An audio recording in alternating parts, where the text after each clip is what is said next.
Yes, guys, you know what time it is. It's your boy David at the Irish Hotspur, Ireland's #1 Spurs fan, bringing you a review of the disasters 2-2 draw with Newcastle today in the Premier League with special guests Marcelo and Will. How are you keeping, lads? Terrible. I've calmed down. Had to take my hat off, let my head cool off, and Yeah. I just can I say one thing? Yeah. Personally, I've never seen Will that man. I have never Will is usually the most calm headed, he never seems to, get really upset. He always seems to think everything methodically. But I can't believe Spurs just literally made the man snap today, man. This has got to, most probably the most methodical guy I've ever met. Yeah. I've never seen him this mad. No, you're scary, bro. You scared me. I was like, whoa. 100%. You know, really, anytime I've seen Will, he's the most laid back, chilled out guy, and to see him so angry after the match on Matty's channel was absolutely insane, and that just shows how much this club is really pissing everybody off at the minute. But look, before we get into it, lads, first is first. Make sure you smash a like on the stream. Make sure you smash or subscribe on the channel. It really all does help with the algorithm, and plus the big push for 2K is on. As well, I want to keep my deal with channel members, so I need to give them all a shout out. Arthur Everett, Adam Fox, Spartan 7 Game, and Jordan Stevens, Elliot Walsh, Wayne Bonner, Matthew Collins, Will Stewart, thfc, rants, legend, Brian Daigle, Wayne Winter, Joe Grimes, Premier Hotspur TV, Vula Faladin, Danny Kiriakou, Dolphins Cry, Nathan Callow, Kieran MacDonald, Celery Age, Bob Spur TV, The BG, TJ Lewis, Kev Williams, Rob C, John McNulty, Clegg UK, Jack Kaneki, James Watson, and The Smasher. Big up all you guys. Of course, if you do want to grab a membership, the link is in the description below. As well, lads, get your super chat in. I have no doubt the chat is going to be absolutely flying throughout this. I do try my best to get everybody's comments up on screen, but if you want us to stop what we're talking about and discuss your comment, get your super chats in. I want to say everybody a big thank you so far for all of them as well. Look, it's a dour game. It's a dour result to be talking about today. It's not one any of us expected. I do want to welcome a few people to the building first, and then I'm going to get the guys' thoughts on the game and a number of other issues as well. So we have Sue Smith. Big up, Sue Smith. We had Mr. K in early as well. Big up, Adam Fox. Adam Fox is in the building. We have ABZ Da. Big up. We also have Zuner Ibrahim. We have James Killen. We have Everything Football, big up fan. We have Kevin Murray. We have What's the Story. We have big up What's the Story, by the way. Happy Easter. We have Ref FS. We have D-Trex Kane. We have Jay Chapman. We have Kevin Murray. We have Fred Adams. What's the Story says slagging off the defence when we have non-existent midfield. We are going to get into that. I know Will Stewart has seen the game through the same eyes as you. We have Love Music, big up Love Music as well. We have Abby Light, we have Joe Sarker, big up. We have Kevin Murray, big up everybody. Kevin Williams is in the house as well. Big up Kevin Williams, big up MS, big up Mr. Edwardson. Sorry, go on. Can I just say one thing? I saw one comment about the whole Davison Sanchez and the racial abuse thing. And as much as we criticize Sanchez, as much as I think he needs to get out of this club and he's not good enough. If you're one of those people that racially abuse him, you should be ashamed of yourself. You're not a Spurs fan. You're not a fan of football. You're a disgusting person, and it's a real shame, man. It's a real shame that still occurs today. Regardless of what I feel about the guy as a footballer, he's probably still a really good human being, and he's probably just a guy just trying to make money like all of us. And what we think of him about being in the club is different from what we think of him being as a human being. So. It's really upsetting to hear about that news. Yeah, I mean, if you want to call a guy trash, if you want to call a guy trash, if you want to call a guy trash player or something like that, that's fine. Yeah. But when you start getting into, stuff like that has nothing to do with how he can or can't play the game, it's absolutely ridiculous. It's like bringing somebody's family into it. Why would you do that? Why would you bring somebody's family into it? Why would you bring someone's race into it? Why would you do any of those things? If you want to slate him for his performance on the field. You don't need to go that route. Yeah, you see me, Will, David, we all talk about players we dislike that we don't want at our club, but it's all about football. We never get to the personal stuff. There's no need for it. We don't dislike them as a human being. We only dislike them as a player at our club. That's simply it. Yeah. And there's a difference. So no, 100%. Look, criticize them on the football. Criticize them on football or on the match or what you see in front of you. But then never ever criticize them on the color of their skin, or the race. It's not on. There's no need to go to that level whatsoever. Yeah. No need for it. You're not a true fan of the club, really, if you're at that, to be honest with you. Look, whether you think a player is good enough or not, if you're at that, you're just not a fan of the club. And that's that. We have the smasher as well. We have Dawson 297. We have Colin Turner, big up Colin Turner. We have Mr. Edwardson in the building as well. Kev Williams, MS. We have Raymond Simpson 11 Simpson. Emily Dunn. We have Mark Cousins. We have Michael Cronny, big up Mikey. We have Mr. Bawaji. We have everybody. Hopefully, I haven't missed anybody. Tottenham teacher as well. Darrow Halloran, Alex Burton, Brian C. Jesus Christ, there's loads of people in. We have over 83 already. This is insane. Mikey Cronley says manager needs to pull the team in and ask, do they really want to play for the Crest? If not, send them on their way. Fair point. Louis Rosenborn as well. Big up Louis Rosenborn. No, but look, lads, we may as well get into it. We have Anthony Gray as well. The chat is flying, lads. As we get into things, genuinely, if you want to stop talk about your comment, do get your super chats in. They help the channel grow, and it helps me getting your comment. I do not try to ignore everybody. Everybody knows that. But we're going to start with Marcelo, and then we're going to go on to Will, because I know Will has a heat map and everything else he wants to discuss. But Marcelo, it's not the result we wanted. What do you make of the game today? It was a disgrace from top to bottom, man. These players, they're a disgrace. Like, everything about today was a disgrace, really. It's just so typical, like last season was almost the same thing. It's almost like Groundhog's Day. I think Sue said it. Remember last season we were so close to top 4. We just needed to win one game. We needed to win one game, and it was just like, then we go and then we blew it. Whether it was a draw or loss. I remember 2 times we played Chelsea. If we beat them, we get top 4. Remember that? I think it was twice in a row, and we bottled it. So, Bottleham FC, Blue Balls FC. What's new, David? You know what I mean? What's like really? What is new about this? And you know what?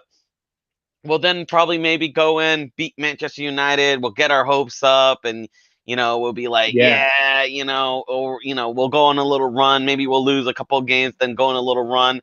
Get close to top 4 again, and then when the big game finally matters, when it's the big important game, everything just falls apart from top to bottom. And it all starts from the top. It all starts there, and I know we're gonna get into it. I'll wait until we get into that.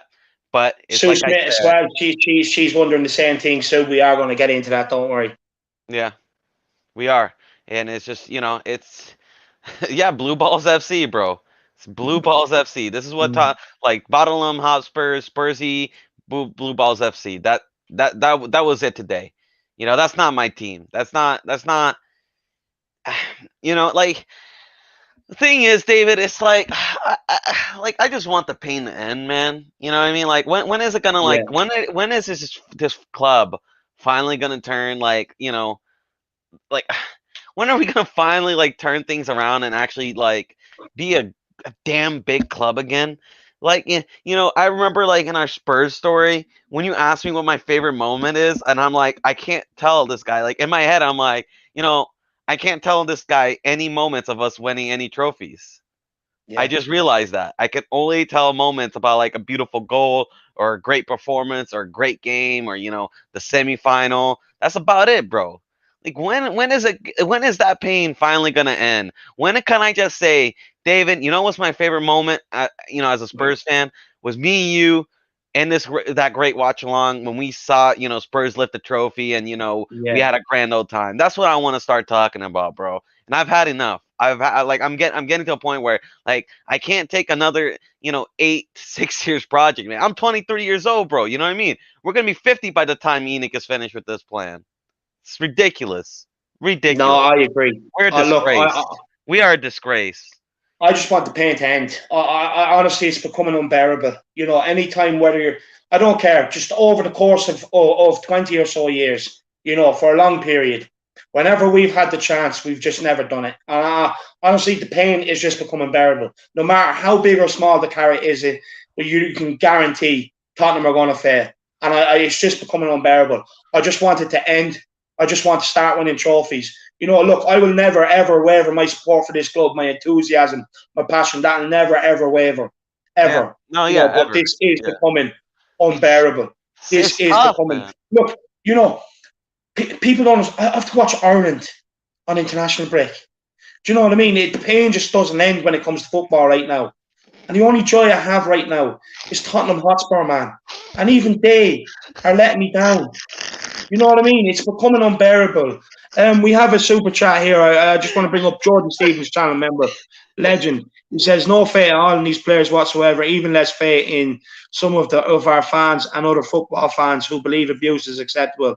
Club is rotten from the top to the very bottom. No, 100%. Look, one thing we're all going to agree, one thing we can actually all agree on here right now, regardless whether you're manager in, manager out, we all know there's a massive problem with squad on the board. You know what I mean? And it's becoming unbearable. It's rotten from top to bottom. Dara O'Halloran, he says, love to hear your views on Jose. Lying. On Jose lying about Toby arriving late back to the club or after international. That's just weird. I don't know, to be honest. It's the first I heard of it. Yeah, I've heard about this. I saw it on Twitter. So he said because he didn't play Toby, because Toby arrived on Thursday from international break. So he said, he likes a certain amount of days for training because, he said other guys arrived earlier. So that's who he played with. But the fact is, Toby actually arrived early with the guys. So there's this big fuss. Well, like he arrived the same time with a lot of the international players. Why didn't he get to play? And that was because of a COVID test, is what the club's official statement was. I guess so, but apparently his COVID test passed just fine because he arrived the same time as Kane and all them people, and they got their COVID test done. So I don't know. Look, for me, I just think it was interesting. No Warrior, no Alderweireld. Same after the last game, they were both ill. Then played international. Toby played all 3 games for Belgium, and if that's the case, I don't know what's going on. I don't know what's going on. I mean, look, if they're lying about it, if Jose's lying about it, if Jose's lying about it, I don't know what he's doing. Look, I only have my views. The thing is, he did lie about it. Like he did say he arrived on Thursday, but there's pictures of him arriving on Wednesday. Like he arrived on Wednesday. Like he did lie about that, which is. Yeah, I don't know. No, that's what I'm saying. I don't know what his thought process is about lying about it. I don't know. He just got it mixed up. Who knows, man? The guy's dealing with the whole club, and he got no balls. Thursday, you got no ball. If you made that decision because of something for your reasons, why not just come out and say it? If it's true that he lied about it, then I can't defend that because you got no balls. Just be a man and say I don't want him to play. Yeah, I mean, he did. I don't know why you would lie. He did lie. What's he trying to achieve? I don't know. He did say he arrived on Thursday, like he said in an interview, but he was clear that he arrived on Wednesday. I don't know. Like, for me, like, maybe I don't know. Maybe he was lying about it. Maybe he wasn't. Maybe he just got the day confused. Like, you got to remember this guy is running a whole football club. A ton of players. One day, I've done that mistake. Before, but. There'd be no edge to him lying. You know what I mean? So it's indefensible for that, to be honest with you, because I can't see what sort of sometimes when you can see things and you say, oh, he's trying to get this edge, or I don't see what the edge is, to be honest with you. I don't get it. Right. Lads, just to fly through a couple of comments there quickly, and then we are going to get Will's thoughts on the game, and Will has a beautifully planned segment here for this as well. James Killeen, David, have you seen what Alistair Gold said about Mourinho? No, I didn't. Big up Lappers as well. Has any what Alistair Gold said about Mourinho? No, but I can go check it out. I have Twitter up right now. Yeah. I don't. Go and check it out. While you do that, I'll get to the other couple of super chats. Yeah. No, it's I don't know. it's the whole thing is just becoming painful, lads. Rob C, he says, disappointing result, same old problems, getting sick of this, being unable to close games out. That's what that said, we're any positives we can take away from this game. Were there any positives we can take away from this game? Will, do you want to answer that? Positive, Harry Kane scored 2 goals. Yeah. The only positive is I got my Harry Kane hair prediction spot on. And that's the only positive. Apart from that, I got 20 points on my fantasy team. Same old problems as well. You know, which is true. And I echo it. We're all getting sick of it. Every Spurs fan is getting sick of it now. We just want the season to end. That's how bad it is. You know what I mean? And we all live for Tottenham, and we want the season to end. This is how bad it's becoming. Abby Light says Mourinho said that Toby and Aurier have. First of all, actually, sorry, I want to say a big thank you to Mr. O'Halloran and Rob C for the super chats. I hope what we said satisfied your questions.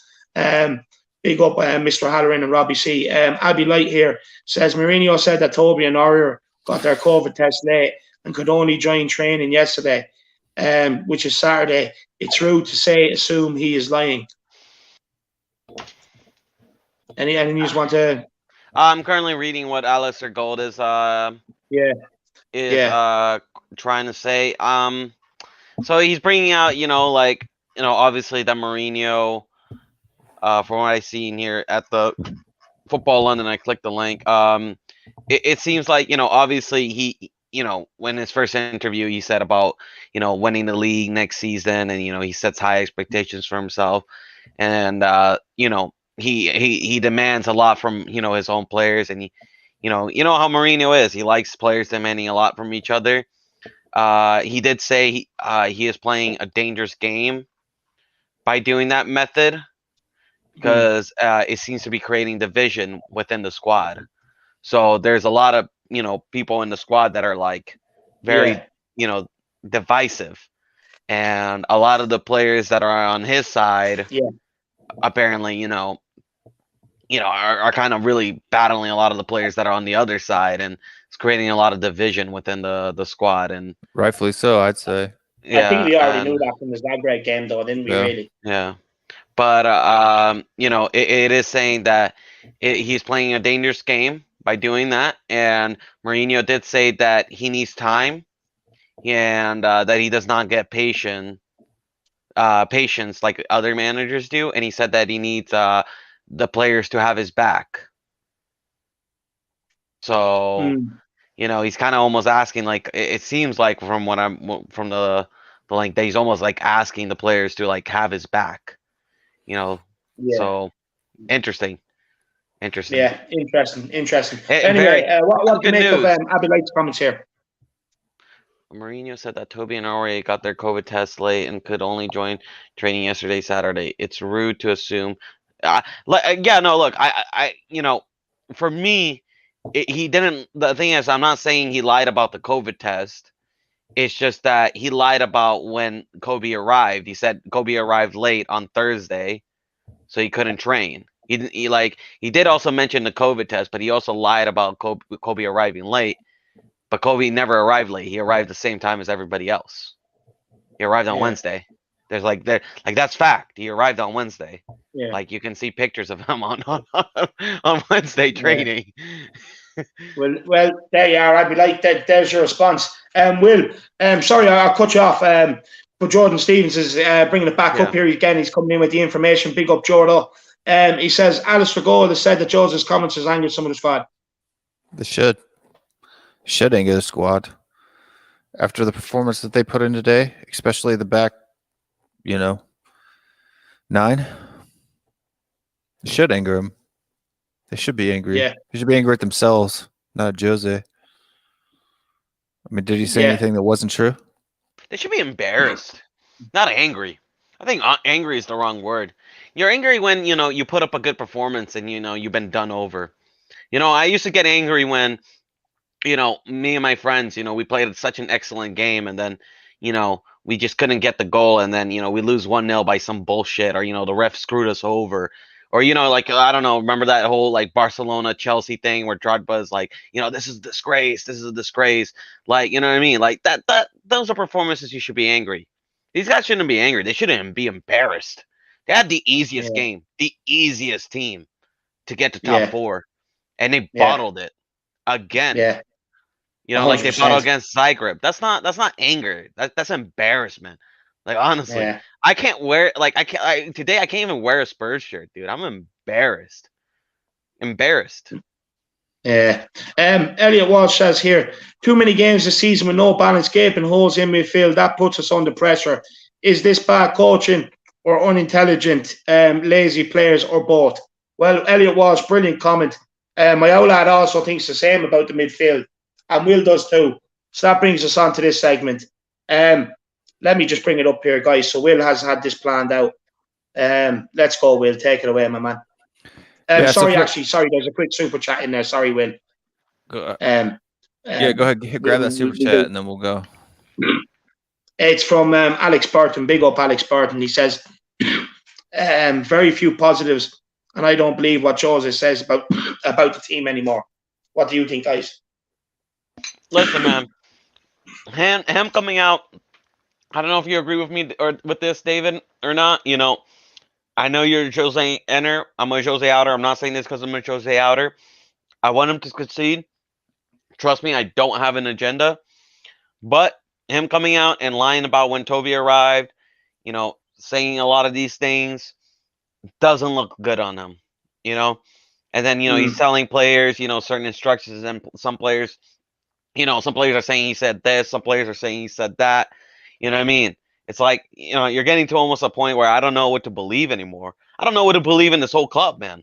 You know, one day we can spend money, one day we can't, one day we can sack Jose, one day we don't have money to sack Jose. It's all a big clusterfuck. You know, there's no clarity. No clarity whatsoever. Yeah, 100%. Will, do you want to have your say on that, and then we'll let you get on? You've been waiting so patient. Yeah, no, I mean, you know, I say you gotta trust somebody. So I trust the good players in our squad. So if they're saying the same things as the manager, then I trust that. If they're saying different, if Harry Kane or Hugo Lloris comes out and says something against the manager, you know, I'd be more likely to believe them.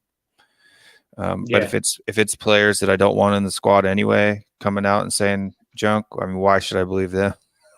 They're the ones that have their own personal agendas. So I don't know why I should value their opinion. I'll value Alistair Gold's opinion, and I'll value, you know, the top players at our club's opinion. And those are the opinions that I listen to. Yeah, no, that's fair enough. Do you want to give us your expose here on the midfield? Yeah, so this is just a pattern that I've noticed probably for the last 4 or 5 matches, especially Zagreb was one that I saw this too, and also the North London derby against Arsenal. Is that and Højbjerg, I find it really frustrating when people say that they that certain individuals have a good game or have a good match because there's 1 or 2 moments in play that are exceptional when it's supposed to be 90 minutes, right? The game isn't 5 minutes. The game isn't 10 minutes. It's 90 minutes.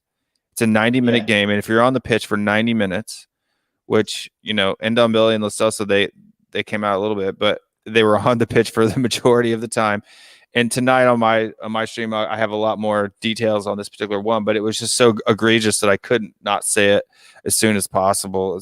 And so that's, you know, why I've decided to go ahead and do that here. But oops. So if you notice those big giant black holes, right? Those are holes that were left. This is Højbjerg, Lo Celso, and Ndombele's heat maps overlaid on top of each other and molded together. Right, so you're looking at all 3 players' positioning during today's match, right? And if you notice those big gaping holes in the defensive part of the midfield, right? So if you notice the arrow, that's the attacking side, right? The defensive side is the part where the circles are. And especially that real big hole right there, just outside the 18-yard box, and the smaller one the other there. Yeah. If you're a center defensive midfielder and you're being attacked, which we were, right? Possession base was pretty even. There should be somebody in those holes. And if you take the biggest circle and the two ones next side of it, those are the paths of play that Newcastle used in order to break us down and put pressure on our back four, right? For anybody who doesn't know, that center circle of the pitch is a 20-yard circle. So if you want to look, that biggest circle there is probably a 40 or 50-yard circle of nothingness. Those three players today lost possession an cumulative amount of 36 times. They lost possession 36 times. Højbjerg lost possession 7 times. If you're number 6 and you're losing possession in the most dangerous area of the pitch, you are putting us immediately into a dangerous goal scoring opportunity, right? If you're number 6, you should have 0 lost possessions. You should either be playing the ball back, playing the ball out wide, or playing the ball forward. You cannot lose possession in the final third outside your own box. That's basic elementary school football for that position as a number 6. Yeah. Okay. 36 times they lost possession. Okay. 36 times they lost possession. Højbjerg himself was dribbled past 3 times. Dribbled past. Not only did you lose possession, he let someone dribble past him 3 times. Total of 6 times for all 3 of those players combined. That whole squad. This is going to disappear for a second, so I can bring up the statistics, so I don't get myself. Just while you're finding that, I just have 2 super chats quickly there. Just while you're getting that up, Will. Awesome Moore says lots of players didn't show up for training for 2 days. Look, that's a fair point. To be honest with you, I can't really comment on it because I'll be honest, I didn't see it. I haven't read anything about it. And Alex Burton, he says, truly embarrassing performance by the team. Everyone should be ashamed of themselves. 100%, man. Fully agree with you, Alex. I fully agree, man. It's just I don't know, man. I don't know what to say. I'm just speechless today. But look, big up, awesome on Alex. We're going to let Will get back to his wonderful presentation here.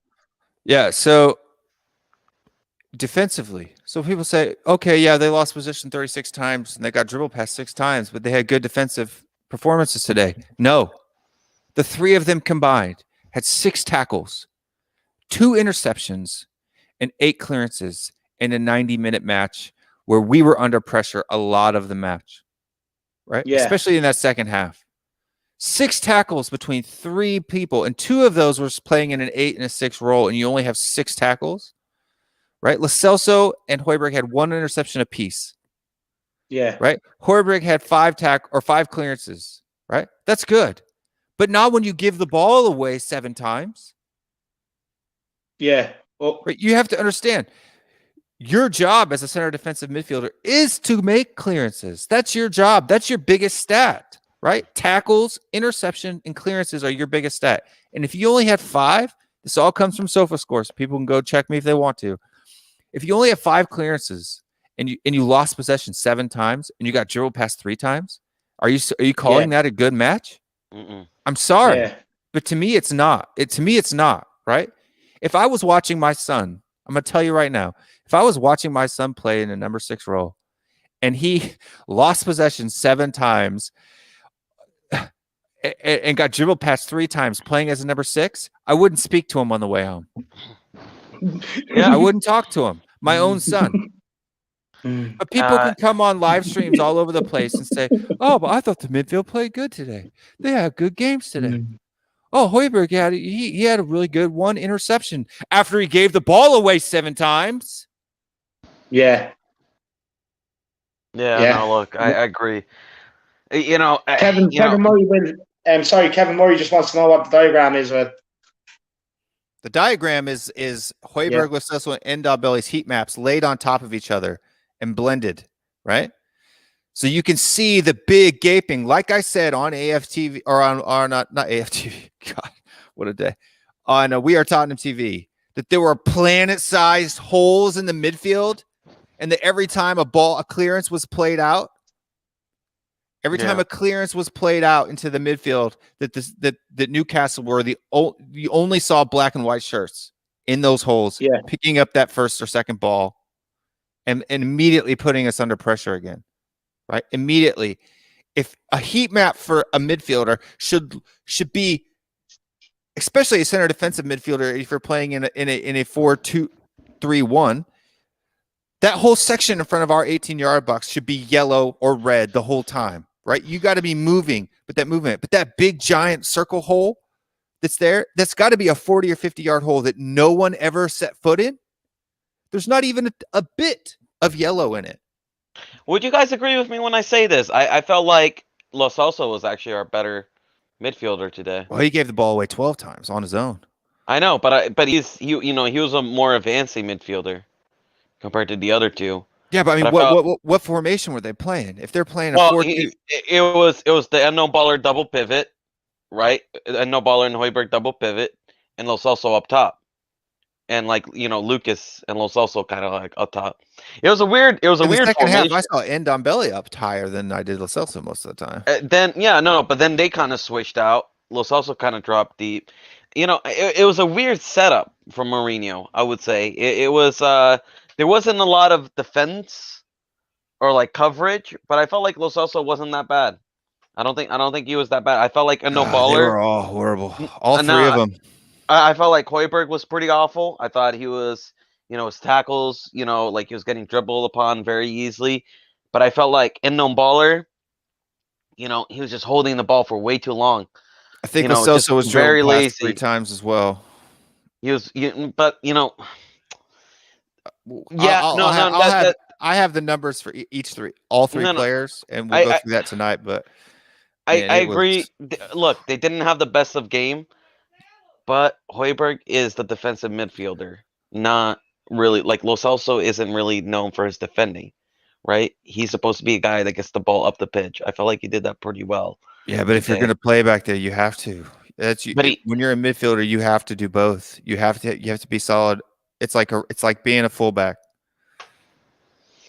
You're actually the midfield to me in any team, especially in modern football, is the most important part. If you're leaving gaping holes, if you look at that heat map again, if you're leaving green channels for the other team to play through, and it's not just about the movement forward, right?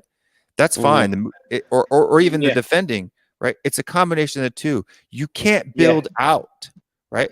If you're being stretched, if they're covering the wings, if they're covering the wide touch lines, the wide sidelines, and you can't play the ball up the line, right? We all said Tanganga tried to play up a ball up the line. They stopped it. Then Sanchez tried to do the same thing, and they stopped it.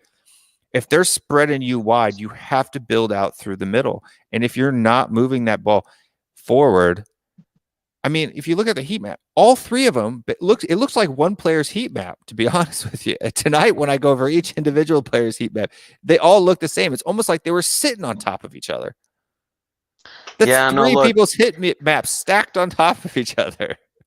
It looks like they're sitting on top of each other. It really kind of opens up and makes you realize that maybe the defense was just hung to dry by the midfield today. And Højbjerg's had rough matches. Maybe my midweek show this week, I'll do a review of Højbjerg's last 5 matches or something, last 6 matches or something like that, just so we can see the difference between when he was playing well and to what he's doing now, and seeing how that's affecting us.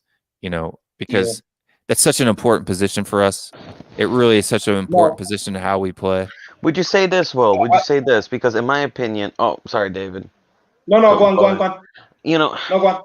Because in my opinion was like I felt like sometimes it's a lack of communication between the defense and the midfield.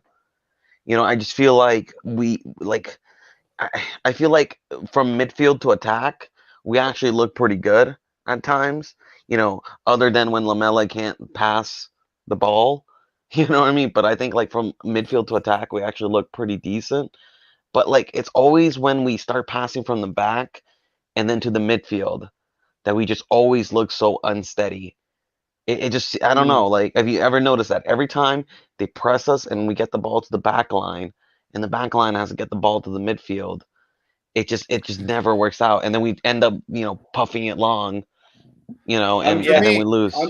I'm starting to believe, lads, that we actually need to find a partner for Højbjerg in the middle. To be honest with you, as well as a centre back or two, especially a ball playing centre back. I believe we definitely need. If we're bringing in a centre back, we definitely do need one that is a ball playing centre back as well. Like a sweeper, keeper type, or sweeper. Go on.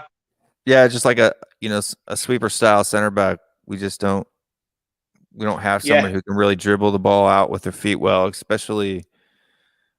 I mean, Joe Rodon, I think the only positive, the only people that that I had, I guess you could say, positive views of. I thought Joe Rodon, under the circumstances, right, very good, did really well. Brilliant. And then Harry Kane did really well. I thought honestly, I thought Rodon was the only defensive player that really could hold his head up, keep his head up that game. He was the only one. He was the only one that was, trying. But when you're getting stretched open, I mean, there's so much the guy can do. Like there's really so much he can do. Me, people not covering their places. And the way that I saw the second half is, it looked to me that they were overloading the right. Yeah, they were. They were overloading up the left. I mean their right. So our left. They were overloading our right, and this is the thing that was frustrating me, is it looked like both Højbjerg and Lo Celso were getting sucked in, right? And the heat map shows that they're getting sucked into Reguilon, right? Who is getting double and triple teamed, right, on that side. And what that does is that leaves, and that's what you do. You overload a side, and then you have guys making runs, and Amaram was making a run down into that channel, into that big, giant, gaping hole, and they were playing the ball into him, which gives him to be able to play across in, or they're playing it out to their striker, what's his nuts. But he was sitting right there in that big, giant hole the whole time, and nobody's sitting there and helping out and filling that hole in midfield. And Højbjerg, if he's playing the right side of that double pivot, he needs to stay home. He has to hold. Otherwise, it's one ball in, and now you're in. They have numbers advantage. You're on a 3-on-2, 2-on-1 over there on that right side, and that's where, on our right side, and that's where all of their goals came from, in my opinion. I think. Look, to conclude this, I think the fact that we have such a leaky and shaky defense, I think it also is affecting the midfield partnership. It's pulling some midfielders out of position and stuff like that, and that's why balance is so important. Sorry? So that's why balance is so important. Let me ask you this, 100%. David. Like, personally, I'm still a big fan of Højbjerg. I still respect him. I think he's a good player. Just lately, he's not been on form. No, I agree with you, Dave. And I agree with you, Will. Just before the Højbjerg, I just want to take the super chat quickly. It's from Jack Kaneke. I hope I'm pronouncing the surname right. How would you say it over that side of the pond, lads? I'll say Jack Kaneke. I don't know. Kaneke. Right, we'll stick with that. Right, that's perfect. He says, does Tanganga have more potential as a centre back or full back? Look, for me, I've always said centre back. I think everything's about him screams Ledley King. I think he is culpable defensively. I think he's great at centre back. I really do, from what I've seen of him. I don't like him at right back. Look, it's good that he can play there. I suppose he has that versatility. Mourinho says he does need to get better at timing his run forwards and the attacking side of the game. But Jack, for me, I see him long term as centre back. We'll ask the two lads quickly, and then we'll let Marcelo get onto his point about Højbjerg. I always said centre back. I stick by that. Center back's fine. That's where I prefer to see him play. But right now, since we don't, right now he's our only right back. So, true. If it's true that RA is getting, frozen out over political reasons and not being available, he's our only right back right now. So what are we gonna do? Yeah. Yeah. Yeah. Well, no, 100%. Big up, Jack, for the super chat, my man. Absolute legend. Really do appreciate it. Everyone else, get your super chats in as well. Chat is absolutely flying. I am behind. I do try and get everybody's thing up. As soon as the super chat comes in, then we will go straight to your comment. But Marcelo, go on. I know you wanted to speak on Højbjerg. I just want to say, I don't mean this disrespect to Højbjerg. He's only 25 years old. His prime is yet to come. 27 is usually the prime of a player's career, 27 through 29. And I think he's still a great player. I think he's been consistent this season. I think he's been doing very well, and I think the future is bright with Højbjerg. But do you think that maybe we overrated him just a little bit because we have been starved of a DM for so long that, when we finally got a DM, somebody that can play that role, we kind of went a little bit overboard, because, for me, it's kind of unfair to expect this guy to, be putting in 10 out of 10 performances, day in and day out. I think maybe we started comparing him with Fabinho, start comparing him, with, like the likes of Fernandinho, like, these, the Rodris, like these guys that, are really like at the top level. Maybe he's not there yet. He can be, but do you think we overhyped him a little bit? Which guy? Højbjerg. Look, for me, I do think there's a player in there. To be honest, I even when we signed him, I was raving about Højbjerg. I did like him when he came through at Bayern as well. Yeah. I did see bits and pieces of him. No, don't there get me wrong. Probably is an element to that. No, to be honest with you, there probably is an element to that. Look, it's the same when everyone's playing well, isn't there? Like, you kind of overhype them and give them a bit. But no, there could be an element to that. But one thing I do love about Højbjerg is the way he can lead the team. He has a different mentality to most of this squad. I don't think he's being helped by Ndombele in there, to be honest with you, or whoever plays in there beside him. I do think at this, look, Ndombele is the best fit in there out of what we have right now. But, he's having to adapt and learn that role. So Højbjerg is almost having to teach and play. I think if we can get someone in there that is responsible and can play what he plays, and then solely you can just rely on your four attacking players, which you have, like we did with Ndombele and Wanyama sort of thing. You need two players that know the role, and then I do think there is an element that he's not being helped. I don't think Højbjerg's a bad player. That's not what we're discussing. Whether he's just out of form right now. Yeah. Last 4 or 5 matches, I've seen chinks in his armor of the Superman that we made him out to be after the first 20 matches of the season, right? So it's not that he's a bad player. It's just his last 4 or 5 games, and it could be the number of matches that he's been forced to play, right?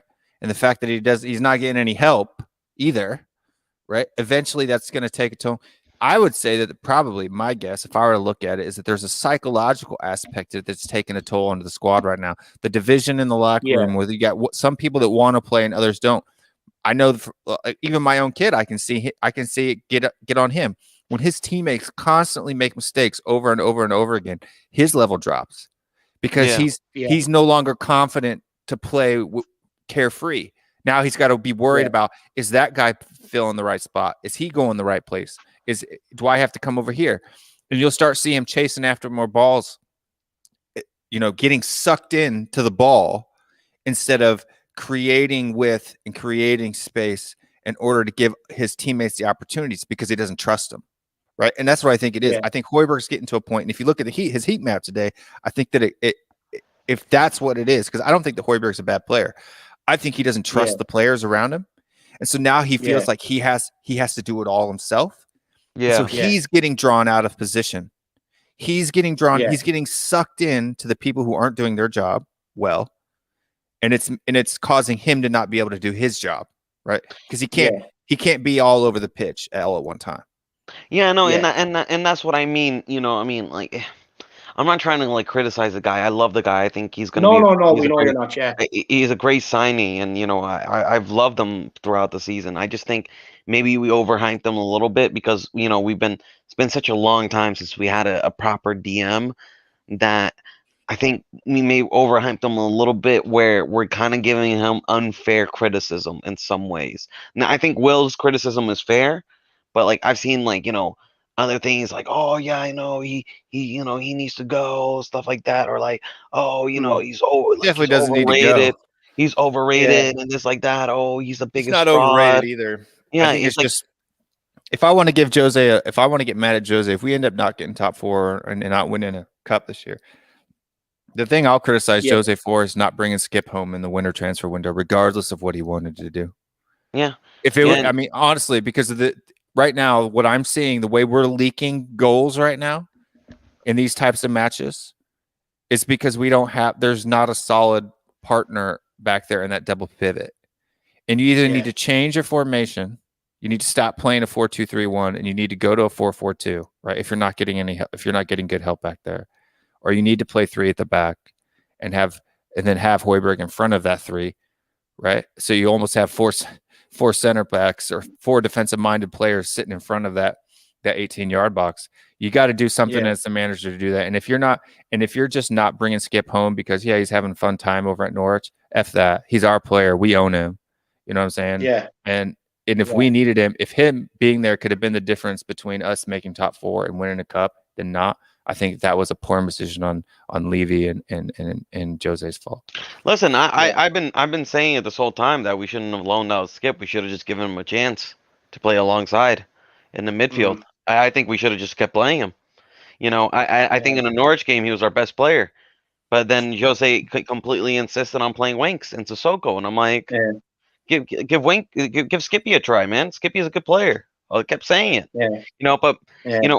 To be honest, the loan does seem to have done, very good for his development. So, and we'll get him back that's great, season, that's great in a good.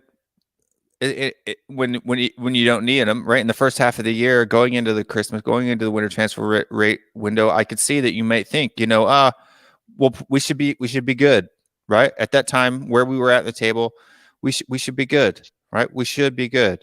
But it's not that way now. And him not having him now is a huge, huge hurt, especially after the performance that I saw from the midfield today. Like, I'm sorry, it's not about 5 to 10 minutes, 1 or 2 glimpses of glory. Right? Is that not people's complaint with Dele Alli? Right? Yeah. He'll complete 2 or 3 flicks, but it's the 4 or 5 that he gives away that people have a problem with, right? Not the 1 or 2 that he completed.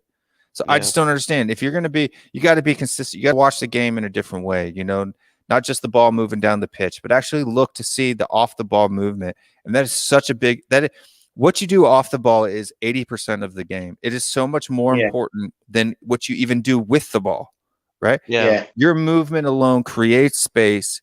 It congests space. It pulls away defenders. It gives opportunities. It creates chances. Just your off the ball movement, right? And if you don't have that down, if you're getting sucked in, if there are 2 or 3, watch it back, please. I haven't had a chance to do my second watch through yet, but when I do, I'm gonna write down a number of times how many times I saw 2 defensive midfielders within 5 yards of each other on the same side of the pitch.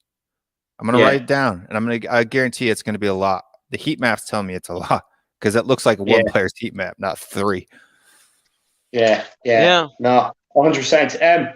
Look, lads, we will move on with some other things I do want to discuss. I will say, lads, the chat is flying. We also have 146 people watching there live. It's absolutely insane. Smash that like button on the stream, lads. Make sure you do. It really does help with the algorithm.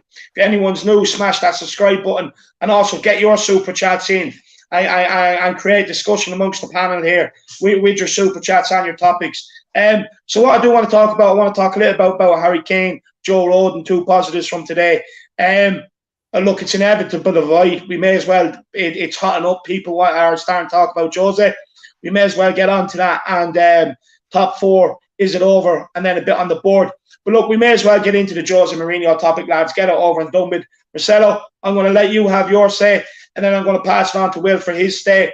I'm going to stay impartial because I don't want... I'm just going to stay impartial. To be honest with you, everyone knows my view. So I'm going to start with you, Marcelo. Is Jose finished at Tottenham? I think he is. I think he's been finished since the Zagreb game. Honestly, I felt like he was finished already by the Arsenal game. Just didn't, I wanted to give him a little bit more time, the benefit of the doubt. But from the direction I'm seeing, it's just, I think he's finished. I think when you already lose half of your players, when that there's that much division, I think Alistair Gold, as much as I disagree with him a lot of times, I do agree with him with this one. He played a dangerous game, trying to divide that squad, trying to create that type of feud against teammates, and it just before, back in the old days, that used to work because players used to be men. But nowadays, sadly, players are children. They have egos. They're, more celebrities than they are players. You and I both know this, David. We rant about it all the time. Nowadays it's not about being the tough manager anymore. It's about that manager who puts the arm around the shoulder and, cares. I mean, look at Ole. Look at Ole, man. I think Ole tactically is a very, very poor manager. But I will say one thing Ole does get right is his man management. Somehow, some way, he keeps those United players happy. And whenever his job looked to be at risk, you know what I mean? And whenever things are going bad and, a news outlet says, oh, yeah, it looks like, Ole is going to get sacked, his players turn around and really start playing for him. And with Jose, I don't think that's going to happen. Because as much as I love the guy, his CV also says, that when things start going bad, it does not get better. It just doesn't. And from my scene with the media, it's not not good. I'm lying. Already hearing about divisions in the group, and also just tactically, man, it's just I've seen this too many times. I mean, David, I know you have your way, your thoughts about it, but for me, like, these performances aren't inspiring at all. I mean, if we're unlucky, we're unlucky. I can understand that. I can hold my hands up to that. I remember many games we played with Jose, like the Liverpool game, we were gutted. I was gutted because how unlucky we were. And I praised Jose. Remember, we lost that game, but I still praised Jose for, good tactics. And, it's just poor, he can't do nothing about Bergwijn. But, for me, it's just like, this is just performances after performances where we just get absolutely lit up by bang average teams. Like Arsenal is not a good team.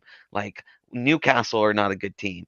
Zagreb is not a good team. Like, these aren't good teams, but we're making them look like good teams when we have a better squad. And it's just, for me, I'm kind of getting sick and tired of it. And these performances don't inspire me to believe that this guy is the guy that's right for Tottenham Hotspurs. Great manager, great guy, respect him. And I respect the fact that he did take the job and had it to go, but I just don't think he's a fit. I don't. No, that's fair enough. I'm going to pass it over to Will for his say. I just want to take Mark's super chat and two comments here as well. He says, leave Skip at Norwich. This team will destroy his confidence. We need him to succeed at Norwich, which he is. This team will destroy him. On Skip, just quickly. Look, I do think he needed the loan. Yeah. I think it was out of their hands with the January callback. I don't think it was in the contract that they could have called him back. Correct me if I'm wrong. I think that's what was put out at the time. But with Skip, look, for me, he's going to come back with a year's experience. He's going to come back raring to go. He's going to look at our midfield. He's going to see an opportunity in there to get it. And I just want Skip back to summer. But right now, look, leave him at Norwich. But come the summer, I want him back. I want every player available going into the next season. We also have Michael Cronley-Gray here. He says, he's here to take over, not to take part. Join this man, march to the gate of Spurs and tell Levy to Levy to back his club. Emily Dunn says, hope you. That's all good and all. I mean, I hate to interrupt that. That's all good and all. And if I wish that would happen. I wish Jose could just go in there, barge into Levy's door, and say, what, back me, give me, 200 million. And then Levy said, yeah, let's do it. Let's go. You know what I mean? I would love for that to happen. I mean, I would love it. I would love nothing more in this world that I wake up next morning and I hear that a bunch of either Jeff Bezos or the Saudis are taking us over and they're gonna back Jose with $500 million. You know what I mean? Like, I would love nothing more than that. But I live in reality. Unfortunately, I don't live in Wonderland, man. That's just not how it's going to work. I'll just take this comment and then I'll pass it over to Will as well. Emily says, have your say, folks. Get those super chats in. Support the Harris Army. Yeah, guys, just on that, the chat's absolutely flying. Honestly, there's mad numbers watching. So do get your super chats in. Get your talking points in and stuff like that, your views. I do try and get everyone's chat up. I know not everyone, it's available in their selection. Not everyone has the money to do it. That's fine. It just does help, but I do try and get everyone's comment up anyway. But we'll go ahead, take over.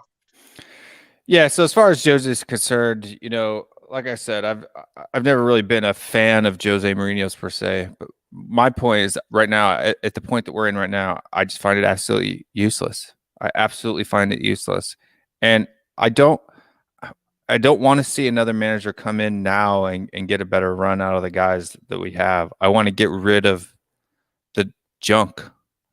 And my fear is that if we were to sack Mourinho today and bring in someone to take us through the last 8 games of the season and say we were to make top 4, then that junk, that rat poison that's in our locker room is going to stay there.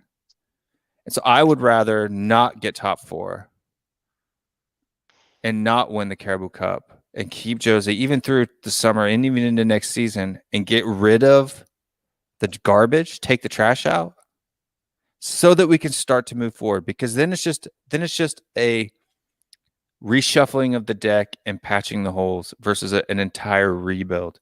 Because I'm going to tell you right now, like David said in the comments, the Korean media are indicating that Son wants to leave if Spurs fails to reach the top 4. If Jose gets sacked, Son's gone. Guaranteed. It's not even something to talk about. And I don't want to hear people that don't know anything about Korea or Korean culture saying, but Sonny says he loves the club. What do you expect him to say on social media? I hate the club. I want out. Yeah, and he's not going to say that. No, but I'll ask you this, Will. And I talked to David about this behind the scenes. Tottenham, I've seen, a couple, attempts at rebuilds. I remember the, Redknapp era. We had some great, strikers, and then through the AVB, Tim Sherwood, time, those strikers start, getting worn out. And by the time Pochettino came in, he kind of got rid of all of them. And we kind of rebuild a new era of like strikers, a new era of a team. Do you think at this point, even though Kane and Son are fantastic players, we just need a completely whole new squad, a completely whole new face, like a whole new thing? Because as great as Son and Kane is, we are. Sorry, Marcelo, just to interrupt you. Do one of you want to send on Cody Mack the link? Cody Mack, if you want to come on, man, you're more than welcome. Yeah, I can send Cody the link. But as I was saying, as great as they are, we are depending on both of them to just simply carry us. And for me, I don't think I have Cody Mack on. I do. I'll send to him. Yeah, if you can send it to him. Look, when you depend on 2 players, like personally, I know this is gonna sound weird, and I'm the biggest Ronaldo fan ever. I love Son. Son is my favorite Spurs player ever. But I think I would rather have a balanced team, like a really good team, than 2 really good players. You know what I mean? Like, I think what we've seen this season is that a balanced team is more effective than 2 really world-class players. So, maybe it is time. Maybe it's just time. They're 27 years old. They're not going to get younger. And we got a whole squad to change, and we're not going to change it in a couple of years. We're not. Well, guys, right there, you let us know. Do you agree with Marcelo? Do you think we need to sell maybe Son and Kane, or one of the 2 to fund it as well? I think it's the only way, because I don't see this board spending hundreds of millions, and we do need to get a couple of players in. I do agree with that, and for me with Jose, it's just, do I trust them with that money? I don't know if I do anymore, but if we are going to give him a time, I think we're going to need to sell him. I think we're going to need to sell one of those players. I think we have to. No, look, that's fair enough. Everybody else, like I said, let us know whether you agree. Couple of super chats to get here, 2 lads. Sergio, tile setter, big yourself up, man. Really appreciate that, lad. Let's be honest, lads. there are 10 to 12 players on this team that would never kick a ball in a top club. No matter, no other coach can fix this. Want to be a top club, spend like a top club. What do you think on that, Will? And then we'll give it to Marcelo.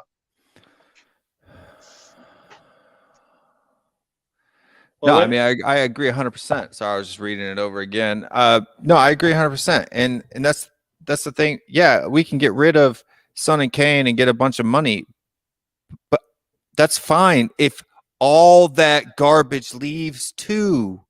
Yeah. It's what I'm saying, right? And that's the part that if Jose stays, they're not going to see game time anymore, right? Jose is going to push Levy to get rid of them. If Jose goes, Winks, Sissoko, Dyer, Davies, all of those players stay. And then you have a team without Son and Kane and some strikers and some wingers that aren't as good as them with all the garbage. And then you might as well just, say that the first trophy we're going to lift under the Enoch area is the championship trophy from the championship, not from the EPL. Let me ask you this: Do we even have the proper people for a rebuild? Now, I'm not talking about manager. I'm not talking about, I'm talking about like the scouts. I'm talking about the director, Levy. You know what I mean? I'm talking about these guys. Do we even have proper footballing people for a rebuild? We keep talking about this, you know what I mean? And I just said, let's sell Kane. We will get on to that in a minute, Marcelo. We will get on to that in a few more minutes. I just want to finish talking about Kane and Son. But do you want to have do you want to have your quick thought on Sergio's comment here? No, I mean, there are, we do have a lot of French players. We do also have a lot of good players in that squad. Enough players to beat Newcastle. That's my whole point about it. We do. And, Newcastle are a shit, diabolical team, and we made them look like Barcelona. No excuses for that. But yeah, we do have to get rid of some of these people. But listen, man, I'm in crossroads. Like, I want to keep Kane and Son, but I also don't see us, buying any players unless we sell, right? Yeah. I wanna us to have success, but I don't see this club, spending it. I mean, I want us to have like a style of football, but I'm not seeing that style of football from this manager. I mean, there's so many things from like that's going so wrong at this club that it's like it's almost like hard to like, I mean, it's almost like hot potato. Choose which one you think is worse. Yeah, you know what I mean. It's just like it's so diabolical, man. Yeah, there's nothing to talk about what's right at this club. It's only like, all right, which one is worse, Mourinho or Enoch?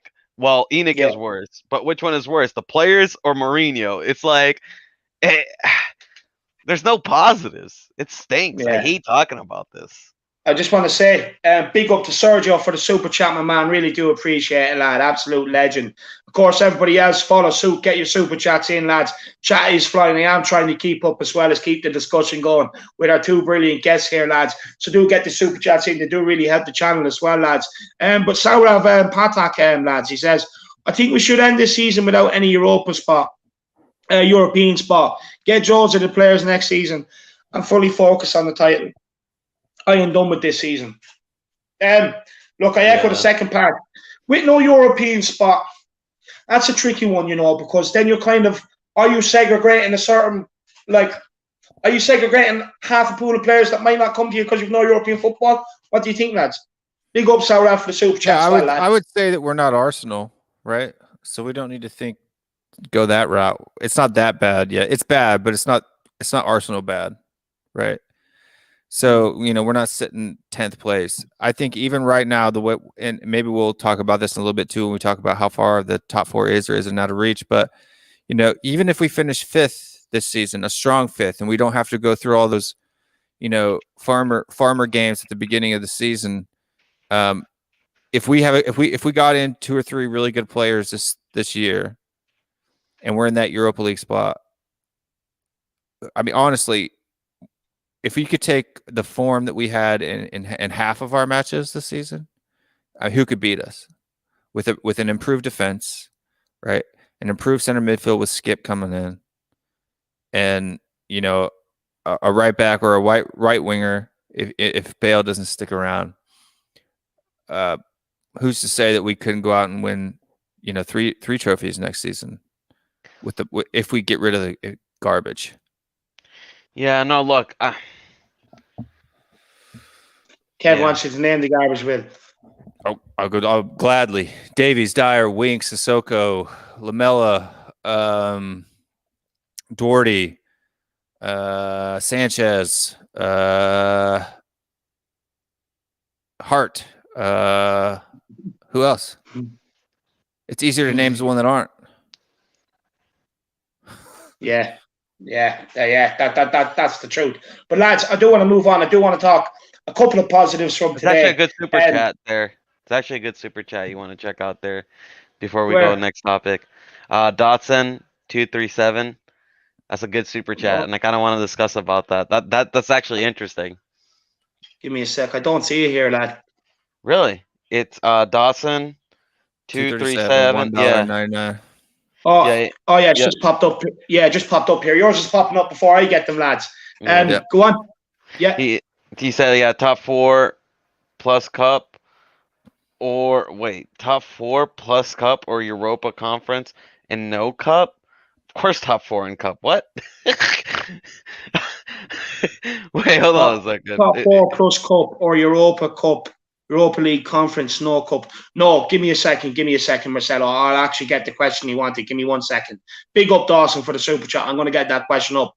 Kean, Egorho, these guys are not Irish. I am Scottish. Actually Irish, to be honest with you. So I don't really know what you're talking about. My two guests, they're regulars on the channel here as well. I'm the Irish Hotspur. The channel name is the Irish Hotspur. I'm the Irish Hotspur. These guys are guests. There's nowhere in the description that says, my guests are Irish. You know what I mean? So I don't know where that comes from. So I don't know what you're talking about, to be honest, my man. But give me 1 second. We'll get to Dawson. I'm just going to get it up there. It's I don't think you have enough space in the super. I think you meant to ask, would you rather get top 4 and no cup, or cup and Europa or Conference? Maybe that's what he meant. Yeah, give me 1 second. I am getting up here. Here. Would you rather get into the Champions League and lose against Man City, or either get Europa League and beat Man City? So would you rather lose the cup final, I think is what he's asking, and get Champions League, or would you rather win the cup final and take Europa League? Honestly, I've been so pained, and this has been so shit, that honestly, just seeing us lift a trophy, I don't know, man. Top 4 obviously would help the club, so I don't know, man. I think it would have to be. Do you know what? I'd actually take Champions League. I'm going to say it now. I'll take top 4. I want to be on the big stage. Yeah, I'll take top 4. But man, I really do want to see us pick. The thing is, we can do both. But we're just fucking bottlers. You know what I mean? We're such fucking bottlers. We had the chance today, and we're such fucking assholes. Yeah, no. I got to interrupt, David. I got to interrupt because this is the 3rd time today that I've seen this, and it usually only happens when we lose. Is this the person you want to talk to? No. It's Kia. Okay, go on. Look, I'll try to get in the camera. Look, man. Okay, it's 2021. All right, and if you think that Americans can't have an opinion on football or Spurs simply because we have a different accent than you, then you really need to reconsider how you look at the world. Because not only do I and Marcelo probably spend 80% of every waking moment that we have studying in grave detail everything that there is about this club, but we probably also have 4 times the knowledge on what we're talking about than you do. Okay? Yeah. So let's get off this. If you're American, you need to shut up about football because it's so worn out. It's getting so old now. if you want to come on my show later and you want to talk to me about it, you're more than welcome, right? Yeah, and it's just kind of funny, Will, because you have all the tactical analysis, you have the heat maps, you have the stats, you go through what all else that. do I got to do? Yeah, and then just because you have an American accent, these guys try to discredit your claim, but don't let an idiot like that to let you down. No, but it was not only that, it was the heat that you were getting on We Are Tottenham TV today in the comments during is because you followed me on that show. It is just, I mean, during my life heart there wasn't a lot, but it was just like, oh, another American. It was like boom, they were just rolling it on top of it, and I'm serious, especially when I'm already not in a good mood, right? Yeah, like you don't want to see Matty Hayes' channel today, Will, right? Because I'm telling you right now, I mean, it's just ridiculous. Like if you think I'm wrong, tell me I'm wrong. Don't just throw out where I was born, because I'll tell you what, every one of my grandparents for the last 200 years has been Scottish, right? Well, my feet have never stood on the land, but my blood is the same as yours, my friend. So you need to know, because if you look back in his comments, there was one, he's like, these guys don't know what they're talking about. They're effing Americans. No. I seen it. I brought it up when you were talking about it. No. I just want to say, look, I think 100%. That's not my view on it, lads. Oh, absolutely. I absolutely 100%. Love having you on. I love talking to you. I think I talk to you more than I talk to people over here, over this side of the world, lads. You know what I mean? So I just want to say, it's a stereotype and it's not true. I can tell everybody that now. I spent so much time talking to these guys off camera. I wish half of our fan base had the passion, to be honest with you. Kev Williams here, he says, lads, is it a rebuild? And by the way, actually, look, if you don't like it, there are other channels doing content. That's all I'm going to say on that. Kev Williams, he says, is it a rebuild or are we a few players away, lads? I think we're just a few players away, in my opinion. And even if they go to other channels, we're going to be there too, David. So he has got no hope, right? We're everywhere, so it doesn't matter where he goes. Yeah, it's true. You are taking over. You see my face wherever it is. But no, I think we're only a few players away. I really do. I think we're a few players away, and it's not a full rebuild. Marcelo? Yeah, no, I think if ENIC goes big and actually spend money on some quality players, I think we are like 2 or 3 world-class players away from being like a real top team. But it depends. It depends, really, because some of our world-class players are not getting younger as well. So soon enough, I think it will have to be a rebuild, because like our top players are also, like Kane and Son are 27 or 28. They're love you, Davenport. I'm doing good, buddy. It's just, I don't know, man. We might need a couple good. I think we are. I agree with Will. I think we're a couple good players away, but it's whether ENIC or not wants to spend the top money. And Master Rican said Marcelo doesn't know much about the game though. But hey, man, I predicted a lot of stuff, so a lot of this, so we can have a tactical analysis. We can debate anytime. You can add me on Twitter.